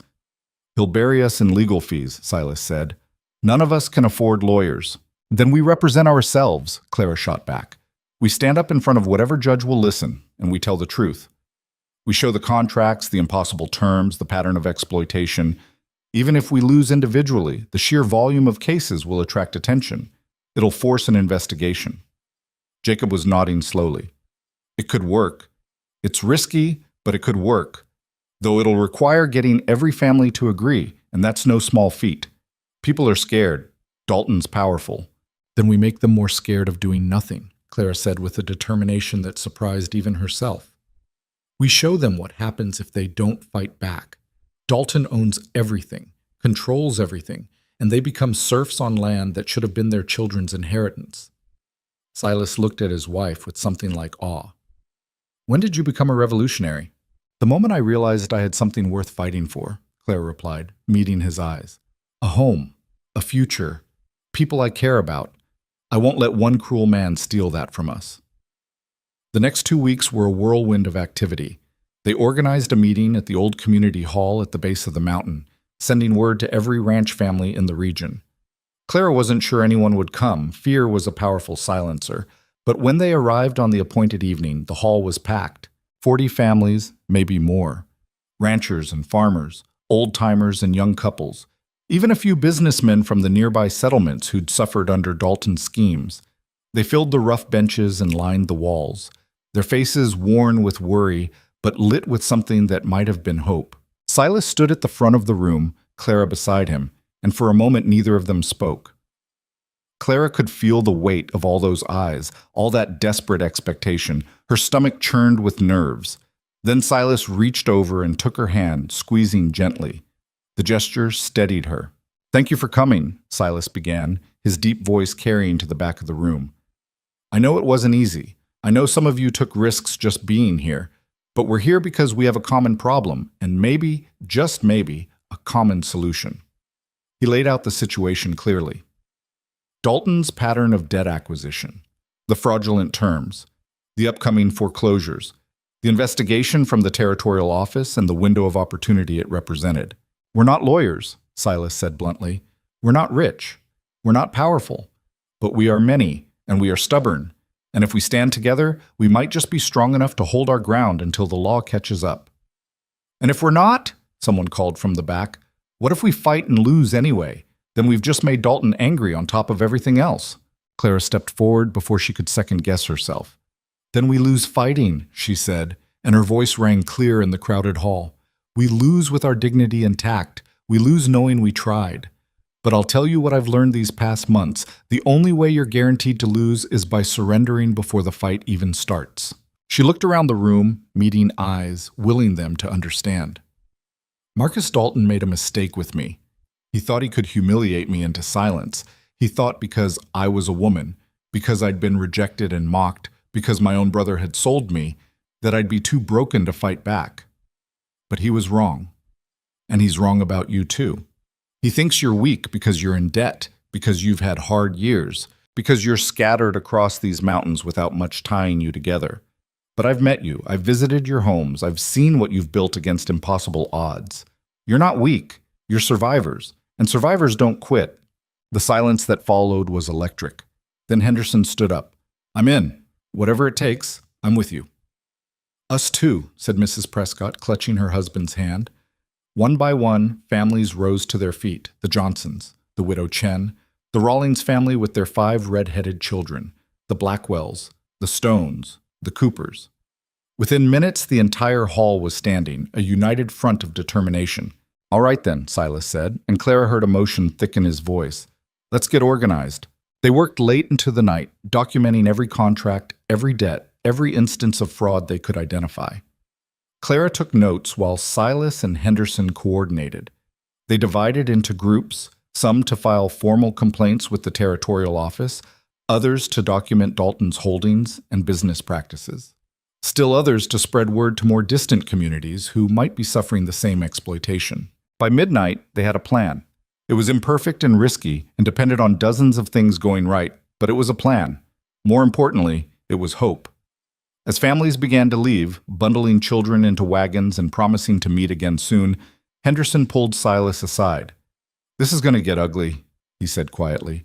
Dalton won't take this lying down. He'll strike back, and hard. I know, Silas replied, but we're ready. Are you? Henderson looked between him and Clara. You two have the most to lose. Dalton hates you both personally. If this goes wrong, he'll make sure you suffer for it. Then it had better not go wrong, Clara said, joining them. She'd heard enough of the conversation to understand the stakes. But even if it does, we'll survive. That's what we do. Henderson smiled tiredly. Mountain folk, the lot of you. The retaliation came faster than expected. 3 days after the meeting, riders arrived at the Mercer Ranch, not Dalton himself, but his men, led by a hard-faced enforcer named Pike, who had a reputation for doing the kind of work most men wouldn't touch. Mrs. Mercer, Pike said, touching his hat in mock courtesy, while Clara stood on the porch with Silas's rifle in her hands.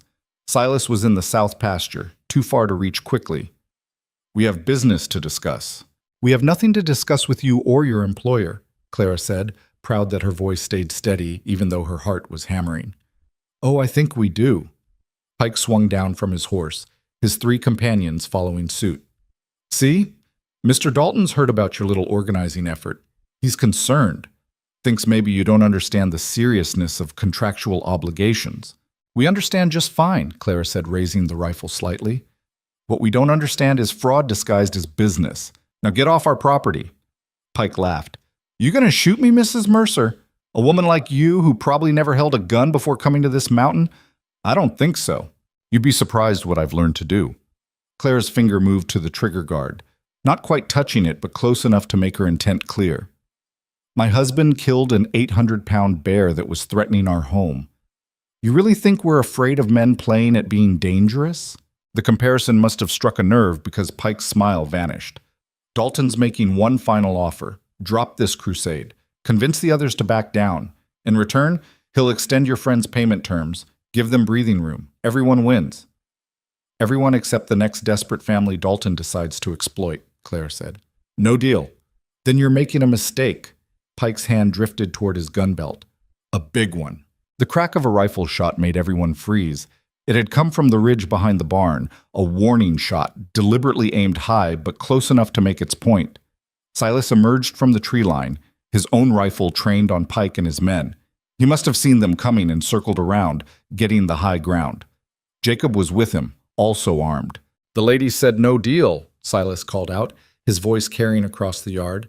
Now you've got about 3 seconds to get back on those horses before I stop aiming high. Pike's jaw clenched, but he wasn't stupid enough to test whether Silas was bluffing. This isn't over. No, Silas agreed, descending from the ridge with Jacob. It's not. But it will be, soon enough. Tell Dalton we're not backing down. Tell him the territorial office is already reviewing complaints. Tell him his days of terrorizing good people are numbered. You're signing your own death warrant, Pike spat. Maybe, Clara said, still holding the rifle steady. But we'll die free. Can Dalton say the same? Or is he so chained to his own greed that he's already dead inside? Pike mounted up, his men following quickly. As they rode away, one of them looked back, and Clara caught something in his expression. Not quite admiration, but respect. They'd stood their ground, and even Dalton's hired muscle recognized courage when they saw it. When the riders disappeared, Clara's knees went weak. Silas was there instantly, taking the rifle, pulling her close. You were magnificent, he murmured into her hair. Terrifying, but magnificent. I was terrified, Clara admitted, her voice shaking now that the danger had passed. But I meant what I said. We're not backing down. No, Silas agreed. We're not. Jacob cleared his throat. I should spread word about this. People need to know Dalton's getting desperate, that he's sending men to intimidate families. It'll just strengthen our case. Over the following weeks, the situation escalated. Dalton did send men to other ranches, trying intimidation and threats. But each time, the families stood firm, and each time, neighbors appeared to support them. The mountain community that had been scattered and isolated was discovering its collective strength. The territorial office sent investigators, official-looking men in suits who took statements and reviewed contracts. They asked pointed questions about Dalton's business practices, about interest rates and penalty clauses, about how he'd acquired so many debts so quickly. Dalton fought back with lawyers and legal maneuvers trying to rush through foreclosures before the investigation could conclude. But every time he moved against one family, 5 others filed complaints. It became a war of attrition, and for the first time in his career, Marcus Dalton was losing. The breaking point came in late January during the season's worst storm. Clara and Silas were snowed in, working on accounts by lamplight, when they heard pounding at the door. Silas grabbed his gun, but when he opened the door, it wasn't Dalton's men. It was David Porter, Henderson's young rider, half frozen and barely able to stand. "Fire!" he gasped as Clara pulled him inside and wrapped him in blankets.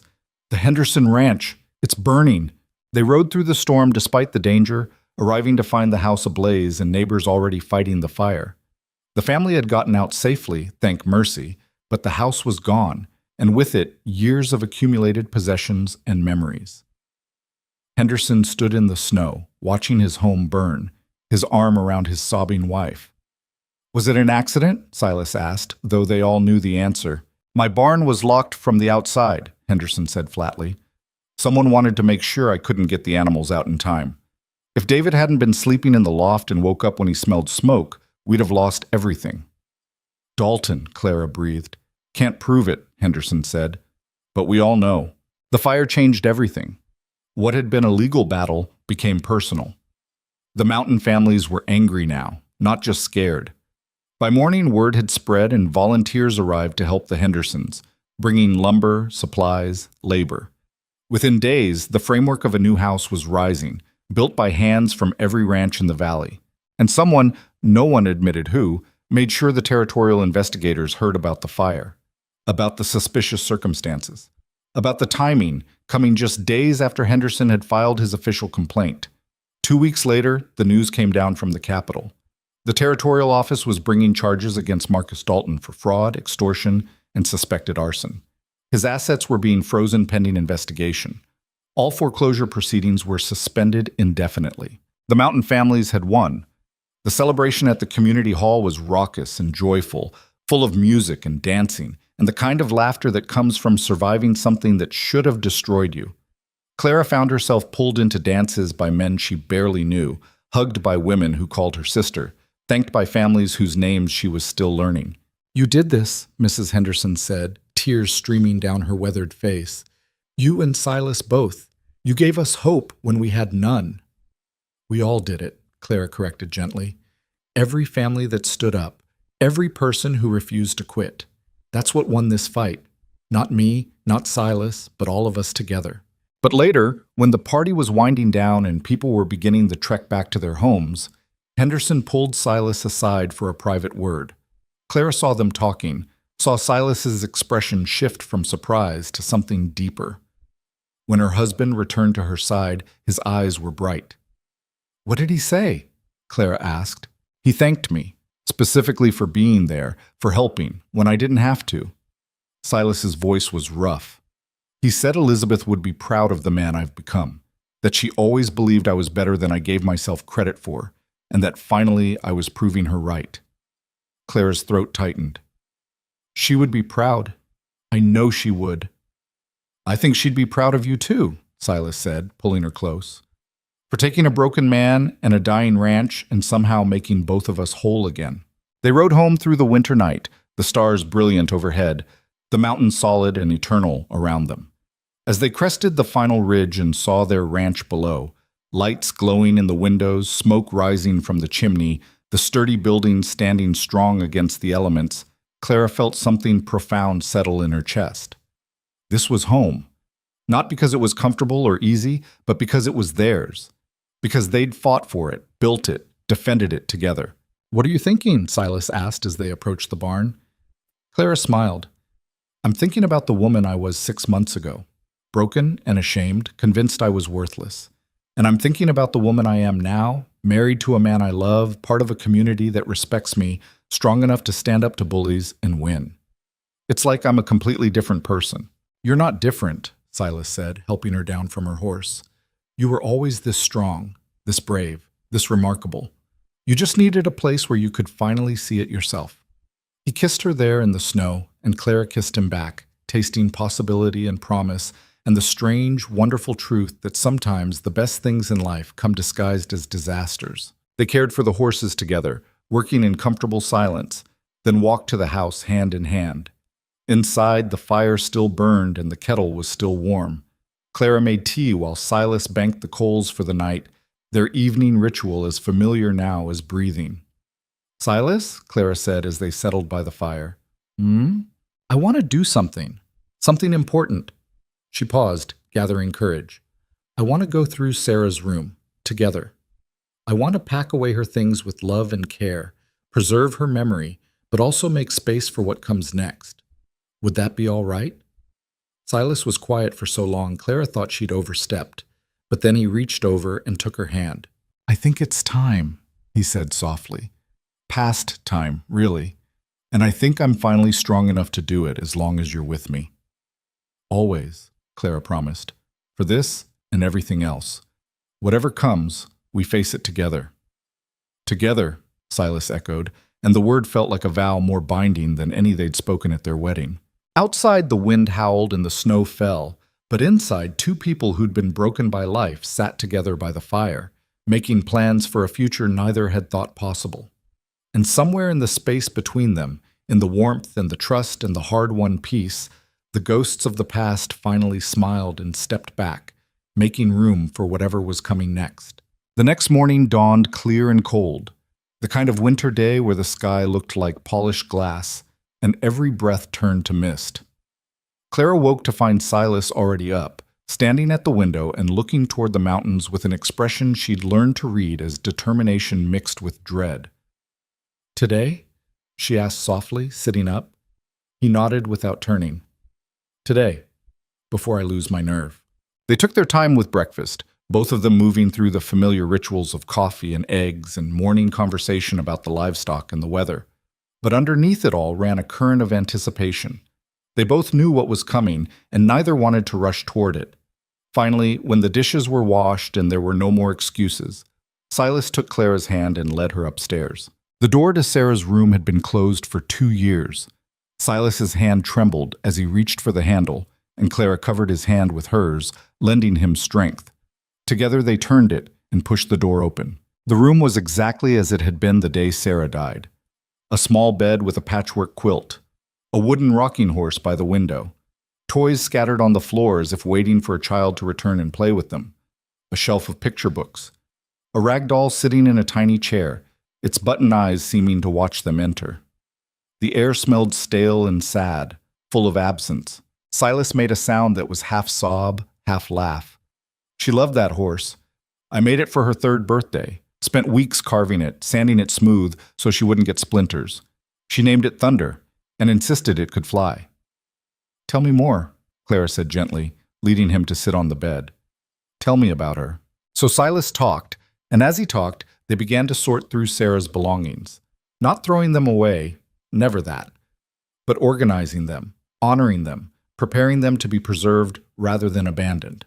He told Clara about how Sarah had been terrified of the dark, until Elizabeth made her a special nightlight from a jar and fireflies. How she'd insisted on feeding the chickens every morning, even in winter, because she said they got lonely. How she'd had a laugh that sounded like bells and a stubborn streak that could rival her father's. "She would have liked you," Silas said, carefully folding a tiny dress. "She always wanted a mother who was strong. Elizabeth was wonderful, but gentle. Sarah used to say she wanted a mama who could fight bears." Clara laughed through her tears. "I only fought one bear, and I did it very badly. But you fought it. That's what matters." He set the dress in the trunk they'd brought up. "Sarah would have thought you were magnificent." They worked for hours, going through every toy, every piece of clothing, every precious remnant of a life cut too short. Clara found a small journal where Sarah had been learning to write her letters, the S's all backward and the A's tilted at crazy angles. She found drawings of horses and flowers and stick figure families. She found a lock of blonde hair tied with ribbon, saved from Sarah's first haircut. Each item was a small heartbreak, and together they added up to something almost unbearable. But they bore it together, and that made all the difference. When they finally finished, the room was empty except for the furniture. The trunk was full, ready to be stored in the attic where Sarah's memory could rest peacefully rather than haunt desperately. The window was open, letting in fresh air to chase away the staleness of grief. "There's one more thing," Silas said, his voice rough. "Elizabeth's room. I haven't touched it either. I couldn't." Clara understood. Do you want to do that now or wait? Now. If I wait, I'll never have the courage again. Elizabeth's room was larger, more adult, but no less frozen in time. Her dresses still hung in the wardrobe. Her brush still held strands of her hair. Her journal sat on the nightstand, the last entry dated 3 days before her death. Silas picked up the journal with shaking hands. I've never read this. I was too afraid of what it might say. Do you want to read it now? Clara asked. He opened to the last page and his eyes moved across the words. Then his face crumpled and he held the journal out to Clara. You read it, please. Clara took it and read aloud, her voice gentle but clear. Sarah's fever broke this morning, thank merciful heaven. She's weak but smiling, asking for her papa. I told her he'd be home soon. I pray I'm right. My own fever is starting now. I can feel it in my bones, but I'm not afraid. I've lived a good life, loved a good man, raised a beautiful daughter as long as I was allowed. If this is my time, then I'm grateful for every moment I was given. Silas, if you're reading this, know that I loved you with everything I had. You gave me joy beyond measure. Don't let grief destroy you. Live, my darling. Live fully and love fiercely and find happiness again. You have my blessing and my love now and always. Take care of our girl. And if someday you find someone else who makes you feel whole, don't you dare feel guilty. Love isn't finite. It expands to hold everyone who deserves it. Be happy, Silas. That's all I ever wanted for you. The silence that followed was profound. Silas had his face in his hands, his shoulders shaking with sobs he'd held back for 2 years. Clara set down the journal and wrapped her arms around him, holding him while he finally grieved properly. She gave you permission, Clara whispered. She wanted you to be happy. She wanted you to love again. I know, Silas choked out. I know, but I felt so guilty. Like loving you meant betraying her. It doesn't, Clara said firmly. It means honoring her. It means taking the capacity for love she helped create in you and using it to build something new. She'd be proud of you, Silas. She'd be happy you found someone to share your life with. They held each other for a long time, crying together for what was lost and what was found.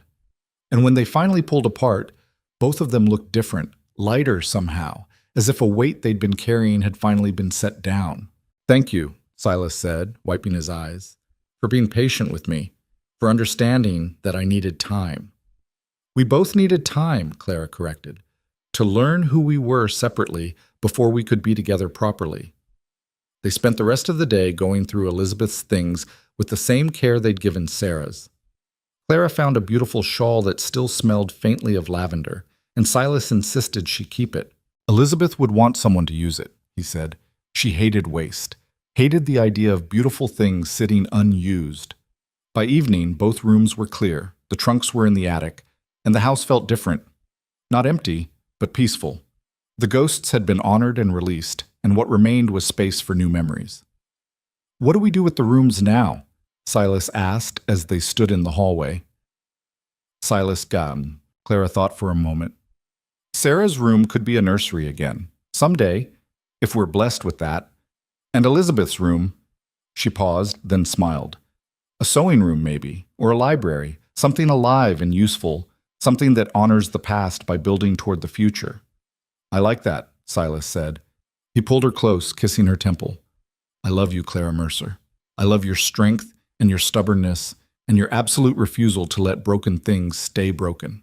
I love you too, Clara replied, and I promise I'll never ask you to forget them. They're part of you, part of this place, but they don't have to be all of you anymore. That night, for the first time since Clara had arrived, Silas slept through until morning without nightmares. She woke to find him watching her with an expression of wonder. What? She asked, self-conscious. I'm just realizing how lucky I am, he said simply, that your brother's desperation led you here, that you were brave enough to stay, that we found each other in the middle of all this mess. Luck, Clara mused, or maybe just survival recognizing survival. Maybe we found each other because we were both too stubborn to give up, and the universe rewards stubbornness. Mountain folk, Silas said, smiling. Mountain folk, Clara agreed. 3 weeks later, word came that Marcus Dalton's trial had concluded. He'd been found guilty on multiple counts of fraud and extortion. The arson charges couldn't be proven definitively, but the pattern of intimidation was clear enough to the territorial judge. Dalton's assets were being seized to repay his victims, his land distributed among the families he'd tried to cheat, and he himself was facing years in prison. The mountain community celebrated quietly, not with malice, but with relief. Justice had been done, and they could finally move forward without fear. But there was one loose end Clara needed to address. On the first truly warm day of spring, when the snow was melting and the first green shoots were appearing in the garden, Clara rode down to Red Hollow alone. Silas had offered to come with her, but this was something she needed to do herself. The town looked smaller than she remembered. The buildings seemed shabbier, the main street narrower, the whole place less significant than it had loomed in her memory. She rode past the general store where Dalton had humiliated her, past the seamstress shop where Mrs. Chen had shown her kindness, all the way to the small house on the edge of town where Thomas lived with his family. She dismounted and stood for a moment, gathering her courage. Then she knocked. Margaret answered, Thomas's wife, her face going pale when she recognized Clara. Clara, we didn't expect... Is Thomas home? Clara asked, keeping her voice neutral. I'll get him. Margaret disappeared, and a moment later Thomas appeared, looking older and more worn than he had just months ago. They stared at each other across the threshold. Can I come in? Clara asked. Thomas stepped back wordlessly, leading her to the small kitchen where they'd shared so many meals when Clara had lived with them. The children were out, thankfully. This conversation didn't need witnesses. I heard about Dalton, Thomas said finally. About the trial. About you and Silas organizing everyone. He paused. You were magnificent, Clara. Everyone says so. I didn't come here for praise, Clara said. I came because I need to say something, and I need you to hear it. Thomas nodded, bracing himself. What you did to me was wrong, Clara said clearly. Selling me to pay your debts, trying to sell me again for more money, that was wrong. It hurt me deeply, and it broke something between us that might never fully heal. But I also understand that you were desperate, that you were trying to save your family the only way you could see. It was cowardly and it was selfish, but it came from fear, not malice. Clara, I'm not finished. She held up a hand. I'm not here to forgive you, not yet, maybe not ever. That's still too raw. But I'm here to tell you that I've moved on. I've built a life I love with a man I love, and I'm happy. Genuinely happy. And carrying around anger at you is just weighing me down. So I'm letting it go. Not for you, for me. Because I deserve to live without that burden. Thomas's eyes were red. I don't deserve your mercy. You probably don't, Clara agreed. But I'm not giving it to you. I'm claiming it for myself. There's a difference. I'm sorry, Thomas said, his voice breaking. I know that's not enough, but I'm so sorry. If I could go back and do it differently, but you can't, Clara interrupted gently. None of us can. We just have to live with our choices and try to do better going forward. So here's what I'm offering. I'll release you from the guilt if you'll release me from the obligation. We were siblings once. We cared about each other once. Let's honor that by giving each other permission to move on. Thomas wiped his eyes roughly. You're a better person than I am. I'm just a person who learned that holding on to pain doesn't make you strong.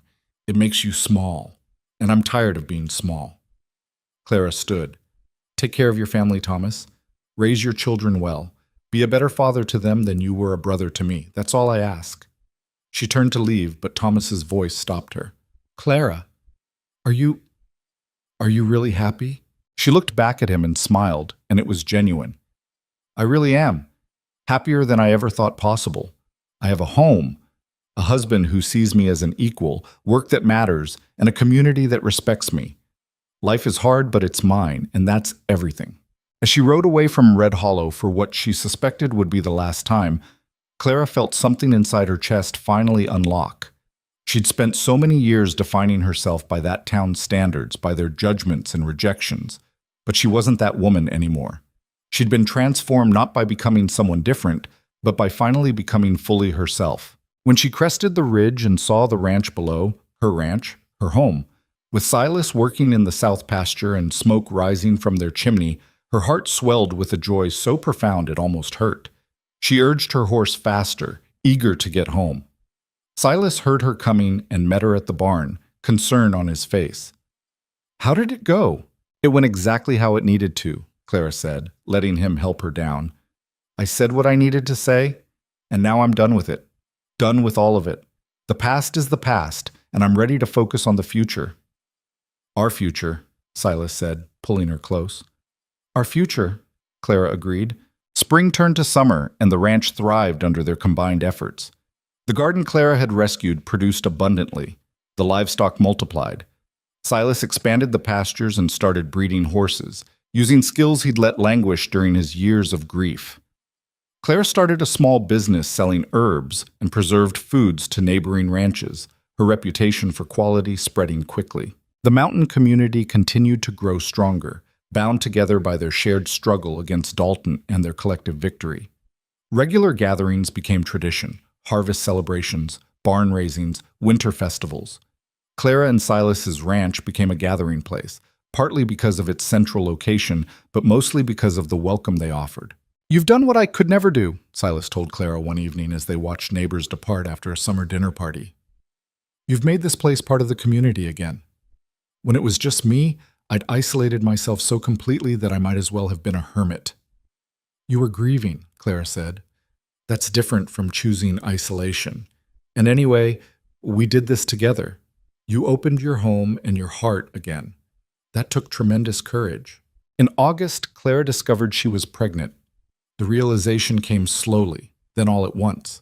The fatigue, the morning queasiness, the way her body felt different in ways she couldn't quite name. When she told Silas, his face went through a dozen emotions in as many seconds: joy, fear, wonder, terror, hope. Are you scared? Clara asked, understanding that a pregnancy would bring back memories of all he'd lost. Terrified, he admitted. But also hopeful, excited, ready to try again with you. Is that wrong? To be happy about this when Sarah can never be replaced? Clara finished. No, Silas, it's not wrong. This baby isn't a replacement. This baby is something new, a different chapter in our lives. Sarah will always be your first daughter, always be loved and remembered. This child will have their own place in our hearts. There's room for all of it. You're so wise, Silas said, pulling her close and pressing a hand gently to her still flat stomach. When did you become so wise? Somewhere between fighting bears and organizing revolutions, Clara said, smiling. I had to grow into my wisdom. It didn't come naturally. As her pregnancy progressed, the community rallied around them. The women brought advice and hand-me-down baby clothes and offers of help. The men built a new crib in the workshop, everyone contributing some piece. Carved spindles from Henderson, a beautiful quilt from Mrs. Chen, a mobile of wooden horses from Jacob. You're not alone in this, Mrs. Henderson told Clara during one visit. We're all here. We're family now. Family. The word that had once meant obligation and disappointment now meant something entirely different. It meant chosen people who showed up when you needed them. It meant community forged through shared struggle. It meant love that wasn't conditional on perfection, but celebrated you for exactly who you were. Winter came again, fierce and beautiful, and Clara grew large with pregnancy. On the darkest night in December, when the wind howled outside and snow piled against the windows, their daughter was born, healthy and squalling and perfect. They named her Hope Elizabeth Mercer. Hope for what she represented, and Elizabeth to honor the woman who'd loved this place first. Silas held his new daughter with shaking hands, tears streaming down his face. She's perfect, he whispered. Clara, she's absolutely perfect. She is, Clara agreed, exhausted but filled with a contentment that bordered on euphoria. And she's ours. Our new beginning. That winter was the happiest of Clara's life.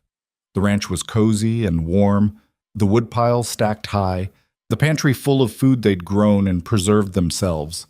Silas was a devoted father, taking to the role with an intensity that was both touching and slightly overwhelming. He barely let Hope out of his sight those first weeks, as if afraid she might disappear if he looked away. She's not going anywhere, Clara assured him gently. We're all healthy. We're all safe. You can relax. I'm trying, Silas said, but his grip on Hope remained protective. I just keep thinking about everything that could go wrong. And if you focus on all the things that could go wrong, you'll miss all the things that are going right, Clara interrupted. Look at her, Silas. Really look. She's here. She's healthy. She's ours. Don't let fear steal this joy from you. Her words seemed to penetrate. Silas took a deep breath, then deliberately relaxed his grip, letting hope rest comfortably in his arms rather than clutching her desperately. You're right, he said. You're always right. Not always, Clara corrected with a smile, but often enough that you should listen to me. Spring arrived with a rush of wildflowers and new calves and baby chickens stumbling around the coop. Hope grew from a tiny infant into a chubby, curious baby who loved watching the world from her father's arms. And Clara, who had once believed she was unworthy of love or happiness, discovered that she was capable of both giving and receiving more than she'd ever imagined. On a warm afternoon in May, the entire mountain community gathered at the Mercer Ranch for a celebration. Officially, it was to welcome Hope properly now that the winter had passed and travel was easier. Unofficially, it was to celebrate their collective survival, of hardship, of exploitation, of grief, of all the things that could have destroyed them but hadn't. As Clara looked around at the families gathered on her land, eating food from her garden, laughing, playing, and living, she felt a profound sense of accomplishment. These people had become her people. This place had become her home. This life had become worth living, not because it was easy, but because she'd fought for every piece of it. What are you thinking about? Silas asked, coming to stand beside her with Hope sleeping against his shoulder. I'm thinking about the woman I was a year ago, Clara said, broken and ashamed, convinced I had nothing to offer the world. And I'm thinking about the woman I am now, a wife, a mother, a rancher, a friend, someone who helped defeat a tyrant and build a community. It's like I'm living someone else's life, except it's mine. It's really mine. You earned every bit of it, Silas said. No one gave you this life. You built it with your own hands and your own courage. We built it, Clara corrected, together. As the sun set over the mountains, painting the sky in shades of gold and pink and purple, the celebration continued. Music played. Children ran shrieking through the yard. Adults talked and laughed and made plans for the future. And in the middle of it all, Clara and Silas stood together with their daughter, surrounded by the life they'd created against all odds. Do you ever think about what would have happened if things had gone differently? Clara asked. If Thomas hadn't sold me? If Dalton had succeeded in buying me? If you turned me away that first day? Sometimes, Silas admitted, but then I remember that we can't live in what ifs. We can only live in what is, and what is right now is more than I ever dreamed of having again. What is, Claire repeated, tasting the words, is pretty damn wonderful. Years passed.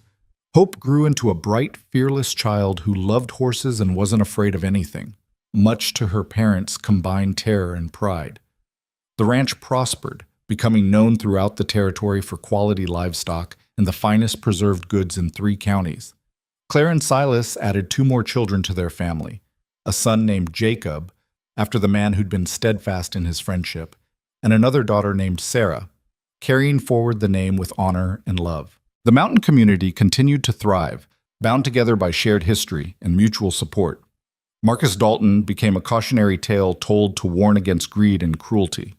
Thomas Bennett, Clara heard through occasional letters, had become a better man, not through Clara's forgiveness, but through his own determination to do right by his children. And Clara herself became something of a legend in the territory. The woman who'd been sold like property and had transformed herself into one of the most respected ranchers in the region. The woman who'd stood up to a tyrant and won. The woman who'd proven that worth wasn't determined by weight or beauty or social standing, but by character and courage and the willingness to fight for what mattered. On a crisp autumn morning, 20 years after she'd first arrived at the Mercer Ranch, Clara stood in her thriving garden and looked around at everything she'd built. 3 children, grown and capable, working the land they'd inherit. A husband whose love had only deepened with time, whose grief had transformed into wisdom without disappearing entirely. A home that was warm and filled with laughter.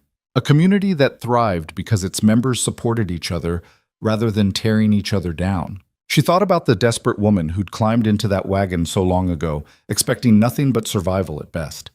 She wished she could go back and tell that woman what was waiting for her. Tell her that the worst moment of her life was actually the doorway to the best years. Tell her that she was stronger than she knew, braver than she believed, and worthy of every good thing coming her way. But that woman was gone now. transformed so completely that she barely existed except in memory. In her place stood Clara Mercer, rancher, wife, mother, friend, survivor, fighter. A woman who'd learned that the only person who could define your worth was yourself, and that choosing to believe in your own value was the most revolutionary act possible.